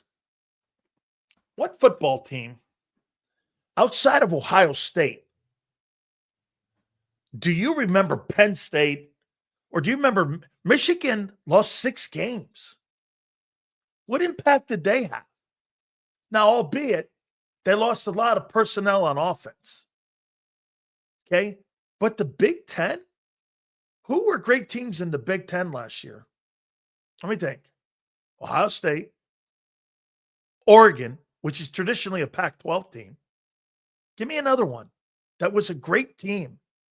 Penn State was an overrated. How about this? Penn State's got good talent. They're so poorly coached. Name me another team in the Big Ten that you went, wow. Okay. Harmon 6'5", 310. So I'm not looking at size. I'm looking at production. I'm looking at game tape. I like the kid Harmon. Kid Harmon's from Oregon. I agree with you, Leon. I thought the Big Ten a year ago. I mean, tell me who was good in the Big Ten. Big Ten football standings in 2024. Let me take a look at that. I like who you play. Remember something about the Southeastern Conference. Okay?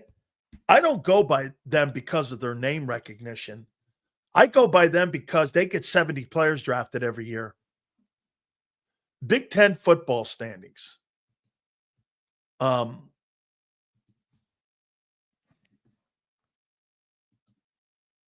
mean, look at these teams.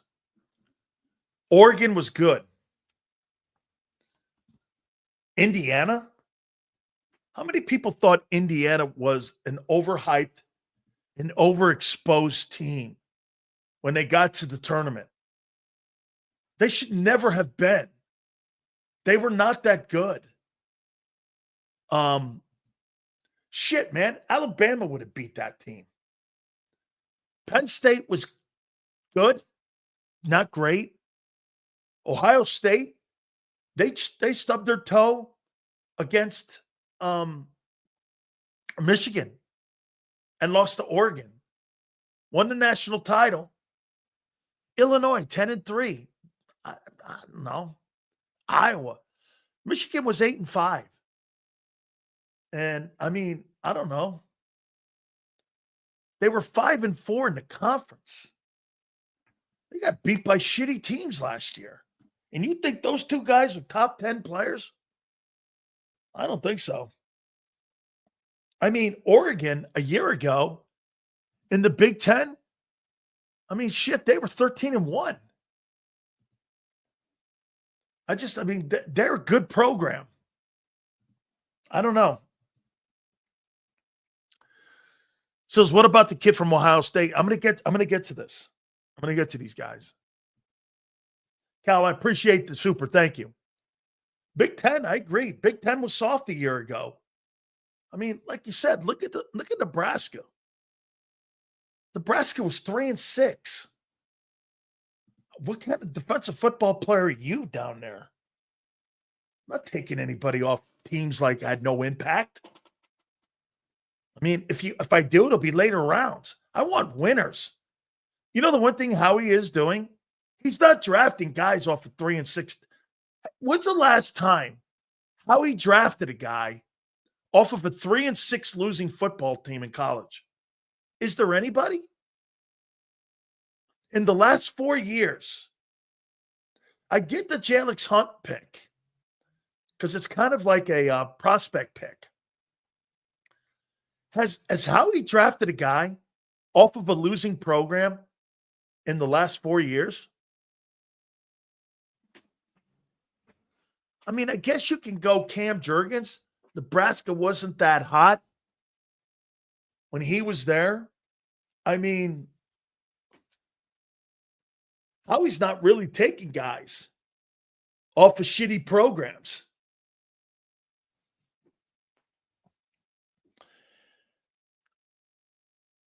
This kid from South Carolina, this Sanders kid, I got him about the 36th ranked kid for interior defensive tackles. I like this guy. I think you can get him at the top of the second round. South Carolina had a boatload of good football players. Okay?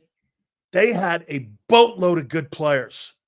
They've got a couple edge rushers I like. They got a couple guys in the secondary. This TJ Sanders kid, I'm telling you, man, you can get him at the top of the second round. I think that kid, you know that guy Kobe Turner that the Rams have? He kind of looks like that a little bit, the guy they got from Wake Forest. This kid, TJ Sanders, he can move. He's big. I don't know why they've got him down there, but talking to people, they've got him down at the lower end of the first round and a little bit out of the first round, actually. Well, that's good for the Eagles because, again, if Jackson Dart ends up getting drafted, you could see potentially him getting into the middle of the second round, and you could trade down and get him. That's a guy to keep an eye on. That's an Eagle pick. Guy you get in the second round in the middle of the second, I mean, he's got a 36 grade on him, and I mean the 36th best player that's going to head into this draft. I mean, yeah, I like Shane Beamer. Okay. That's Coach Beamer's kid. He's got a nice attitude. The team wears that attitude. I think South Carolina, they're doing a nice job in recruiting. The program is coming up again. Holtz had it going at one time. You're seeing some good players there. Yeah, I got that kid too. Somebody's bringing his name up here. It's Darius Alexander, okay? From Toledo. He's got a 31 rating on him. Here's another kid from Toledo. I was wrong on the kid from Toledo that you signed, Q, but his story was different. I got to do some more research on Darius Alexander and what his story is and why he's at Toledo, especially in the world of nil. If you're at Toledo in today's NFL and you're recruiting a guy like this, you got to know the story. You got to remember something on Q. Q didn't have grades coming out of high school. And there was only one school that offered him a scholarship. And they waited for him. And that was Toledo. And this is about the kid's character. So the kid was only offered one scholarship. He's 30 minutes to Gainesville, where he leaves. I think it's Wellington, Florida. And not even the University of Miami. Nobody in the state recruited him because of his grades. And he held that against everybody, including all the SEC teams.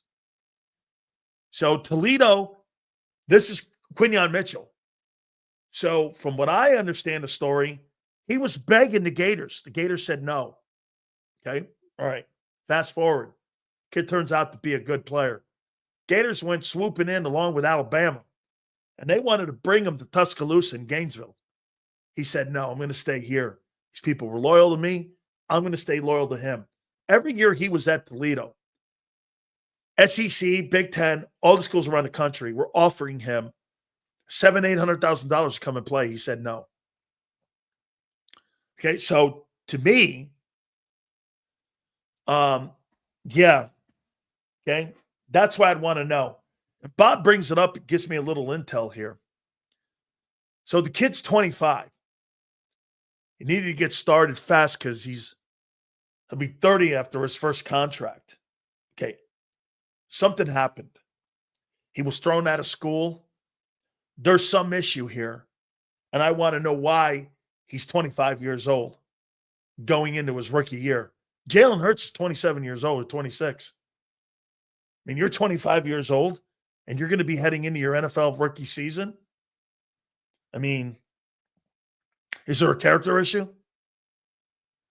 I'd want to know about Darius Alexander's game, and I'd want to know a little bit more about his background before I would make. Now, he's got a 31 rating, which means he could go in the first round.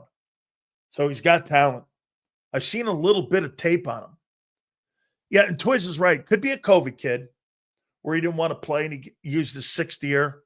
He was red. See, you're right. You're right. You're right, Twiz. You get 4 to play 5. You usually go in around, what was it, 19? Okay. 19, 20, 21, 22, 23. So you're 23 on 4 and playing 5. You get that COVID year, you're 24. And if you get a medical year, it could be a 25. So there could be something with that. And I'd want to know if there's any medical on him. So, but he can play. Okay? He can play. Plus, Nick has a relationship with the head coach there at Toledo. Somebody to keep an eye on in the second round. Talik Williams, Ohio State. Ohio State's got some ball players on that team, and I love going after those guys. They've got the top. Here's the top programs in the country that I want to stay in the ball game with. Does Bama still produce? Bama still got Saban guys there. LSU, Bama, Georgia, A&M. They just have shitty coaching, but they got players. A&M, Ohio State, Clemson, Oregon. Michigan will go down massively because Harbaugh's not recruiting. And then after that, I'd go SEC. So here would be the programs I want to stay in the ballpark with. Bama, LSU, Georgia, A&M, Ohio State, Clemson, Oregon. Why does that matter? Why am I recruiting the program? Top flight assistant coaches go there. And because those programs are some of the richest. Texas, too. Those are the richest programs in the country, which means they pay the players the most. They pay the head coaches the most. They have the most visibility, and that's where players want to play. Tennessee, you could throw in there. I'm going to hang out in that ballpark. If I recruit 10 players from Tennessee, I'm going to get 60% of them right. If I recruit 10 players from Toledo, I'm going to get 20% of the players right. They don't have nil. They don't have good assistant coaches. They don't recruit top flight players. You're going to get a player like Q. and maybe this kid, but they'll be at least off the Ohio State team this year. There'll probably be 15, 16 guys that'll be recruited off that team to play in the top 4 rounds in the NFL draft. I mean, the chances, you're trying to eliminate your failure. Okay? That's right, Smitty. This is why I like this kid too. This kid's an interior defensive tackle. He ran a 4.6 at 334, and he played at Ohio State where they won the national title. That's somebody I'm looking at. Okay? That's, again, that's something I'm looking at. That to me, and where is he? He's a 36 guy, which means he's going to be down there at 32 for the Eagles. This kid ran a 4.6 at Ohio State. Ohio State had a great run in the playoffs. Okay? And plus, this kid can play a 3 technique. This is another. Here, I would say this to you. Walter Nolan, Derek Harmon. Those kids could be better than Jordan Davis. This kid from Ohio State could be too. Here's another kid from A&M. Man, A&M, I'll tell you what. Dumbo Fisher did a really good job of recruiting at A&M. He just can't coach. Biggest mistake that guy made was leaving FSU, but I get it. He signed a $70 million contract to coach down at Franklin Field. So I get it. All right. I mean, down at College Station. So I get it. But he can recruit. He recruited well at FSU. He recruited well at A&M. He just can't. Dumbo Fisher can't coach in big games. I know he won a national title, but he had to go through the ACC to do it. Okay? Yeah, here. I think this makes total sense. Eagles drafting a DT at 32. Now, again, remember, John's saying they'll never draft a nose. I'm not talking about nose tackles here. I'm talking about guys who can play 3 techniques. I'm not drafting a fucking nose or a guy who has a floor of being a nose. I've already learned my lesson with Jordan. Jordan is non-productive in college. He had 9 sacks in 4 years. That is not, I had 9 sacks in 1 year. That is not productive. His game, I had more tackles in 1 year, 101, than Jordan Davis had in his entire time. And I won a national title, and I played in 2 national championship games too. Okay? This guy had like 40 tackles or 50 tackles at Georgia. I had 100. I mean, you can't, I get it's different. You're rotating more guys. But he just was not productive. Okay? Why do they like Davis, Sills? They like him because they found a role for him. No, in college, he was very active. But here's what you watched with him. I watched him crush the national title game. I saw him in an SEC championship game. I saw Alabama block the shit out of him in that game. And he got the shit blocked out of him in that game. He showed up in the title game and he won it. And he was great. Okay? And then he went to the combines and ran that 4.78. Marcus goes, he fits the scheme. He fits the scheme, but he doesn't fit the payroll. Okay? Not productive. We were great against the run. Guy played 20 plays, guy. 20 plays. Moro Jomo theoretically had a more productive year. Yeah, this kid, Shamir Turner, 54th, get him down there in the second round. That'd be somebody to take a look at, okay? So we draft one of these DTs. Is Davis out completely? Plus, this is what you get with Davis, with the rookie guy. This is why this makes sense.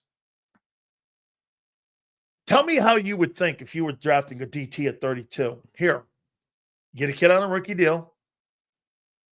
You sign Davis to the extension, fifth-year option, not extension, fifth-year option.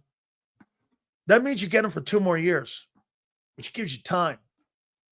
So in that this year, your defensive front would look like this. You'd have Nolan Smith. You would have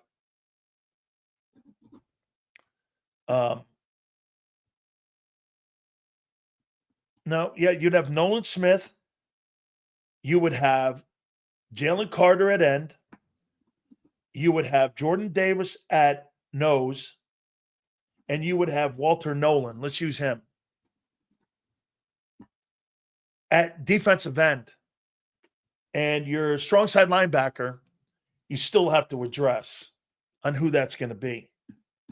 Still got to address that. You could do it in the second round probably. A lot of edge rushers. So you could probably find that guy in the second or vice versa. Go edge and then DT. If you wanted to take one of these guys in the second, put your DT there, and you got Moro Jomo as your swing guy again, and you theoretically have 3 first-round draft choices playing defensive line on rookie contracts. No, get this. This guy says no, Sills. Having 3 defensive linemen on rookie contracts this year. You don't want that?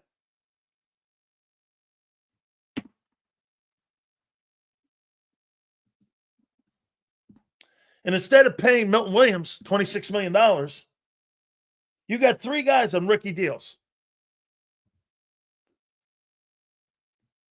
I mean, how does that not make sense? And it's the economics you're looking for. I mean, you'd have 3 first-rounders. And they would be high-end guys making less money than the 26 that's up in New England right now. How does that not make sense? And it gives you an option on what to do with Davis because you have 2 years to think about it. All of a sudden, he turns out and he pans out and he's playing better. You might sign him to that deal, but you're not going to pay this. You're not going to pay a $40 million Jalen Carter and turn around and pay a $25 million Jordan Davis without somebody on the offense going. Your owner just told you that. We're going to hit on that. State of the Eagles here in a second. Sills, your take on Davis has really changed. I know he's underperformed, but now you're questioning his college. I don't know. Let's see what he did in college. Bob says he was productive. He says, I'm questioning Jordan Davis's production in college. All right. Let's take a look at that. Let's see what he did. Jordan Davis, college. Let's see how productive he was. So he had 25 tackles, 18 tackles, 36 tackles, 32 tackles for a combined 91. I had 101 in 1 year. He did that in 4. He had 7 sacks in 4 years. I don't know, Bob. Do you think that's productive?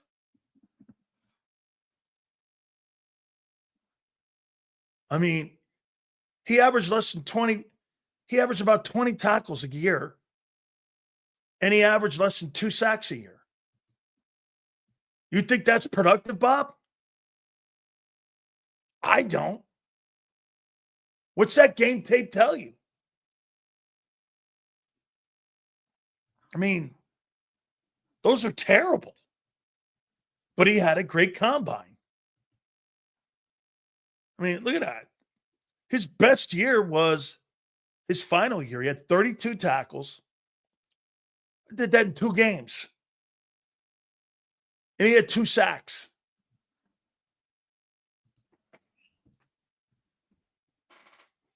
And he's been just as productive in the pros. Questioning his production? Yeah, I think I have a right to. He wasn't productive. I do like the pick. Okay? I mean, I like the pick at 22. They moved up to get him. If you remember right, Bob, I was cool with them taking him at 22, not 13. Go back. I said it. I'd like the pick at 22. I wanted the kid from Utah, the DB from Washington, or I wanted Kyle Hamilton that season. That Lloyd kid, I liked him.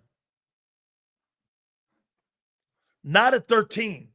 I thought when they moved up to get him, I thought it was too much of a leap because he wasn't as productive. And again, if you remember right, I'm one of the first guys that said his top will be Fletcher Cox and his bottom will be Vince Wilfork. He'll be somewhere in that room. Okay? I don't remember how that works, Senor.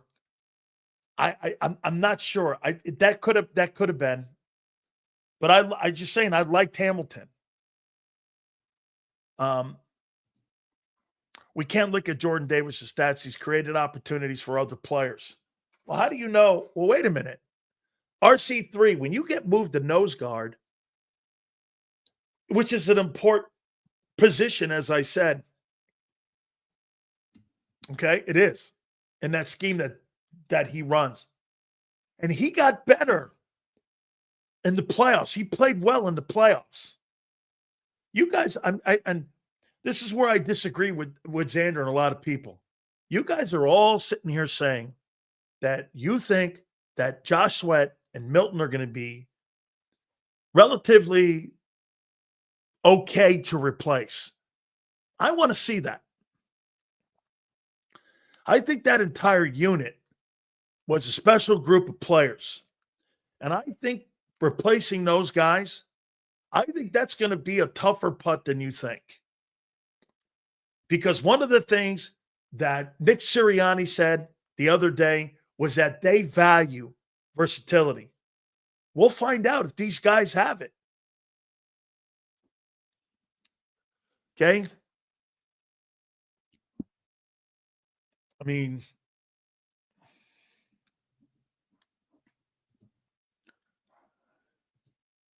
college isn't the pros. Well, he's just as productive as he is in the NFL as he was in the pros. Just saying. Well, Twiz says college isn't the pros. Well, then what are you going on, Twiz? What he does at the combines? Is that how you're going to draft somebody? How well they run at the combines? What's your metric then, Twiz, on how you draft somebody? So are you were comfortable then by going not off his production, by going off his combines then, right, Twiz? That's what you're saying.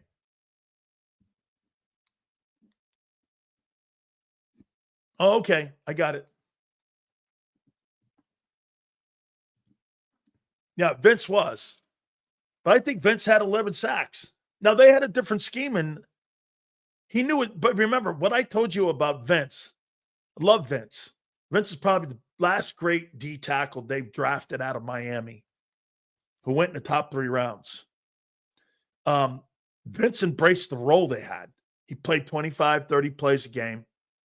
But he won 3 or 4 Super Bowls playing in that role. Okay?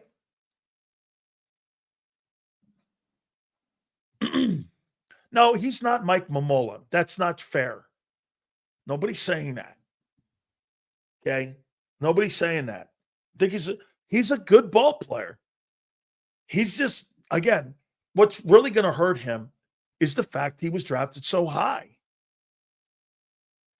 Here, let me get to the other guys. This kid, Alfred Collins from Texas, about a 70 on a rating.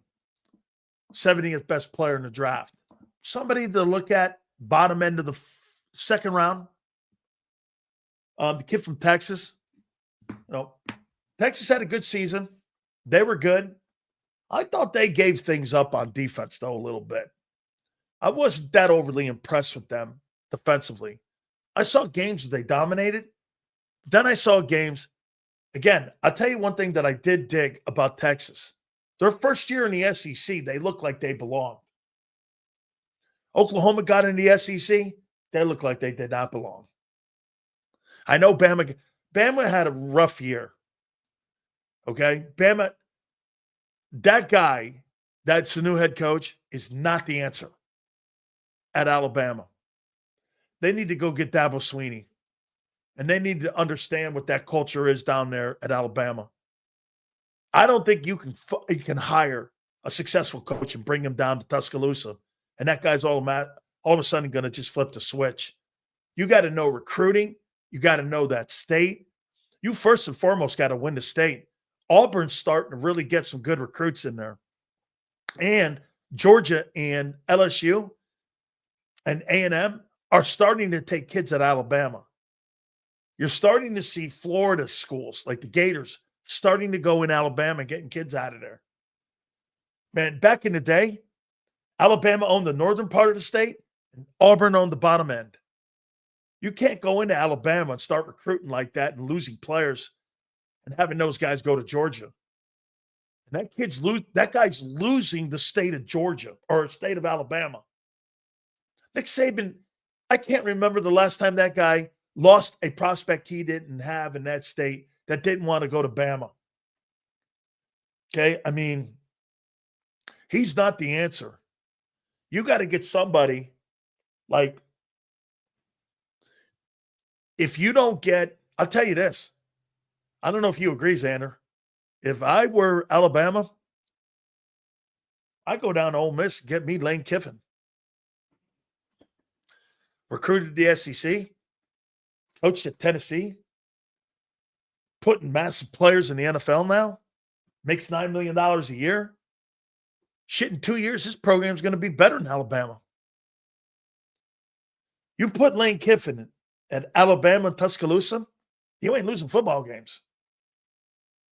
He recruits the state of Florida well. He recruits the state of Georgia well. You get Dabo Swinney, or you go get Ole Miss's Lane Kiffin. Bring them guys in there.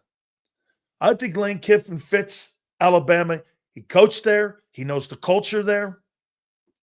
Saban would sign off on it. That's your next head coach. And I would pay him $15 million a year. And he's going to win there. I like Lane. I think Lane, early in his coaching career, I think he learned a lot by losing. He was the Raider coach. He was the Tennessee coach, Southern Cal. The first thing I would do, too, if I were him, I'd hire Ed Ogeron as my recruiting coordinator. Who do you think brought all those kids into USC and down into Ole Miss back in the day and at LSU? Who do you think recruited Jamar Chase, Justin Jefferson, Joe Burrow? All them LSU. Who do you think recruited Derek Stingley? That was Ed Ogeron. If I'm him, my number one hire would be Coach O. Not as head coach, my recruiting coordinator. That's who I'd bring in. I like the kid Alfred Collins. And also this kid CJ. Now, this kid CJ West. I liked Indiana. I just thought they were overrated. But he's a good ball player. He's about the 65th ranked kid.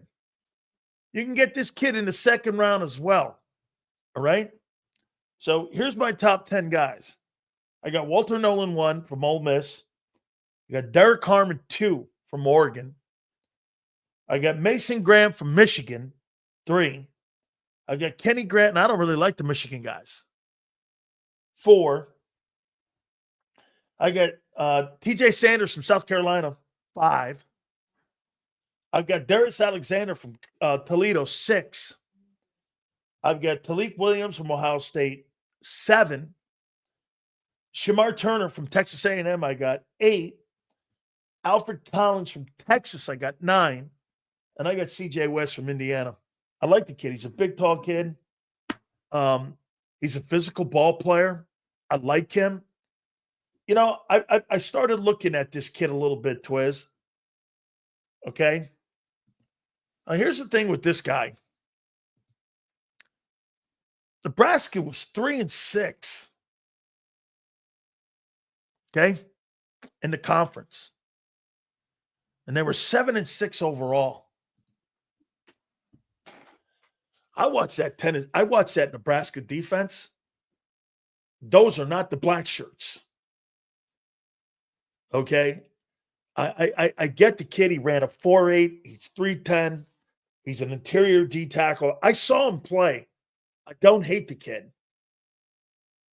Okay? I don't hate the guy, but man, I don't know. All right. I'm going to take a time out here because I want to talk a little bit about Jeffrey Lurie and some of the stuff that he said here. So, guys, do me a favor. Don't forget our great friends at Morgan & Morgan, the #1 injury law firm in America, with over $20 billion recovered, and thousands of attorneys from coast to coast are going to do the #1 thing for you to make sure you guys and your family are well protected when it comes to getting the proper return when it comes to these lawsuits. Insurance companies want to take advantage of everyone, and that's not what Morgan & Morgan is set up to do. I've known John Morgan and Ultima, his wife, for over 25 years, and they built this company up into being, as I said, the #1 injury law firm in the country. For more information, if you're ever injured, please do me a favor and check out Morgan & Morgan at forthepeople.com/big sales or pound law 529. That's FORthepeople.com/big sales or pound law 529. And do me a favor, you tell them Big Sales sent you. This is Eric. When he got injured in a car accident, he called Morgan & Morgan. He not only gets a lawyer, he gets trial lawyers like Sam and Jessica who are in it to win it. He gets his own investigators with briefcases, leather ones. And if you ever have questions, our customer service folks keep things rolling. Injured? We're your army. Morgan & Morgan, America's largest injury law firm. Your financial future is on the line. Are you ready for what's next? At Leone & Company Wealth Management, we help young professionals, business owners, and pre-retirees navigate the complexities of building and protecting wealth. For young professionals, we'll help you grow your wealth, plan for your future, and make the most of your hard-earned dollars. For business owners, we provide strategies to protect your company, manage risks, and create a lasting legacy for both your business and personal wealth. For pre-retirees, we'll design a plan to secure your retirement, ensuring you can live comfortably and confidently in your next chapter. Whether you're just starting out, managing a thriving business, or preparing for retirement, we're here to help you take control of your financial future. The first consultation is on us. Get the advice you need without the cost. Let's make your financial vision a reality. Take the next step. Scan the QR code to schedule your free consultation today. And of course, go Birds.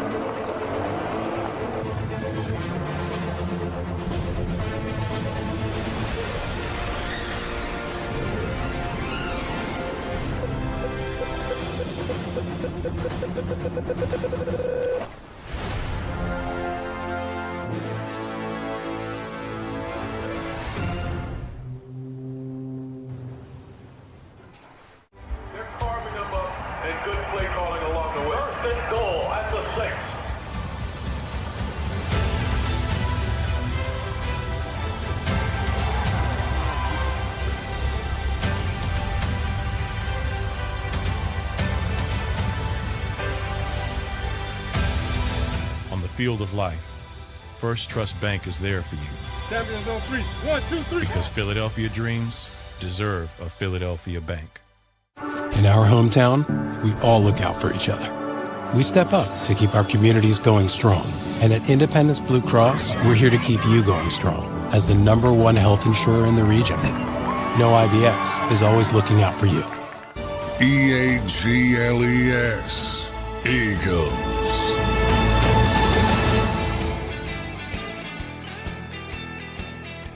Big Sales National Football Show. Do me a favor, please hit the like button. We are working on John Gruden tomorrow. Couple things with Jeffrey Lurie. I agree with Xander. I actually like the answers he gave. Called it a special season. He gave credit to everybody from the top down, not just Howie and Nick, but the hundreds of people that put on the operation.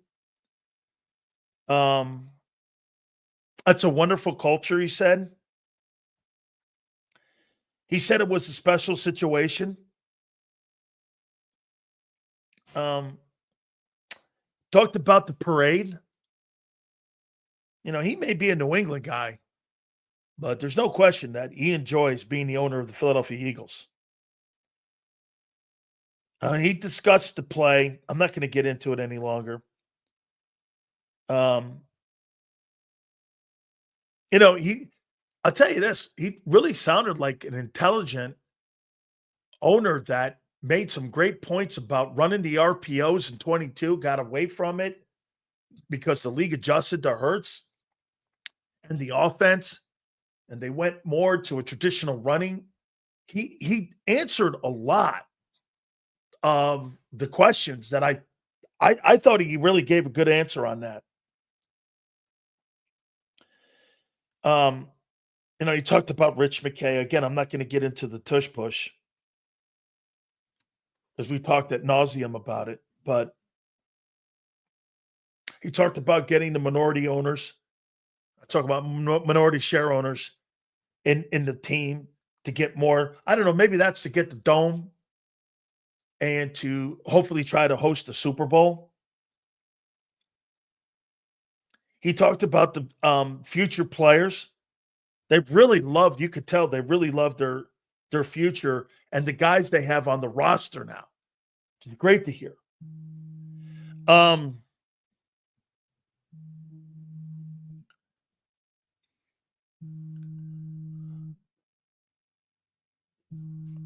Holy cow. Interesting. What the hell is WEI in Boston calling me for? Huh. Let's see here. He loved the fact that Nick did a great job. He talked about his contract. We don't talk contracts in public. And I agree with this.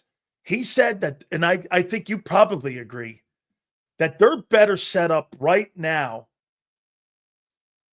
this year than they were after the 17 Super Bowl and after the 22 Super Bowl. Why are they better set up? Because they've hit in their drafts. They've done a nice job in the drafts. And I think they're better set up. Sills, what do you think of DeJean working out with Surtain? Maybe he was told that he was going to be. I wonder if they have the same agent. So keep that in mind too, Cosmo. Sometimes players that have the same agent, they work out with players that they have in their stable. So keep an eye on that. Or maybe what they told him was, don't be surprised if you see him out there playing on the numbers and they go after a safety. Could that be Justin Simmons? You know, I mean, it's great intel. It is. I really liked what he said. I think you're better set up because it's a draft. That's why I say this draft coming up, if you guys draft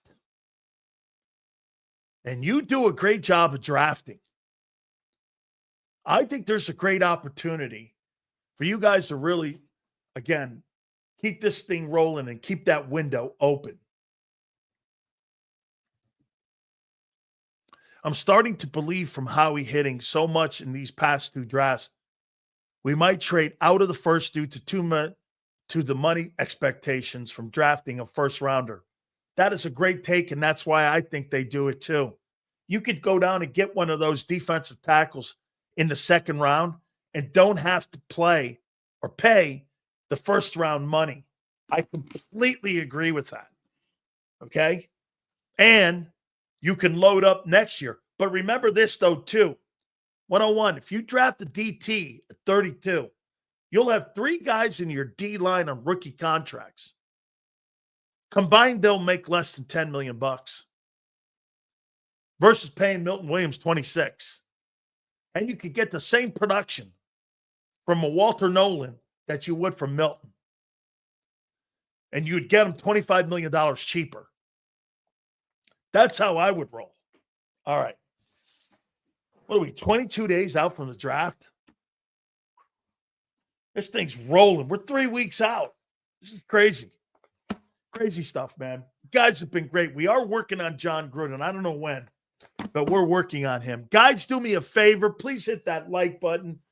Big Z, Big Joe, thank you guys so much. 2 to 6 tomorrow. We'll see you on the flip side.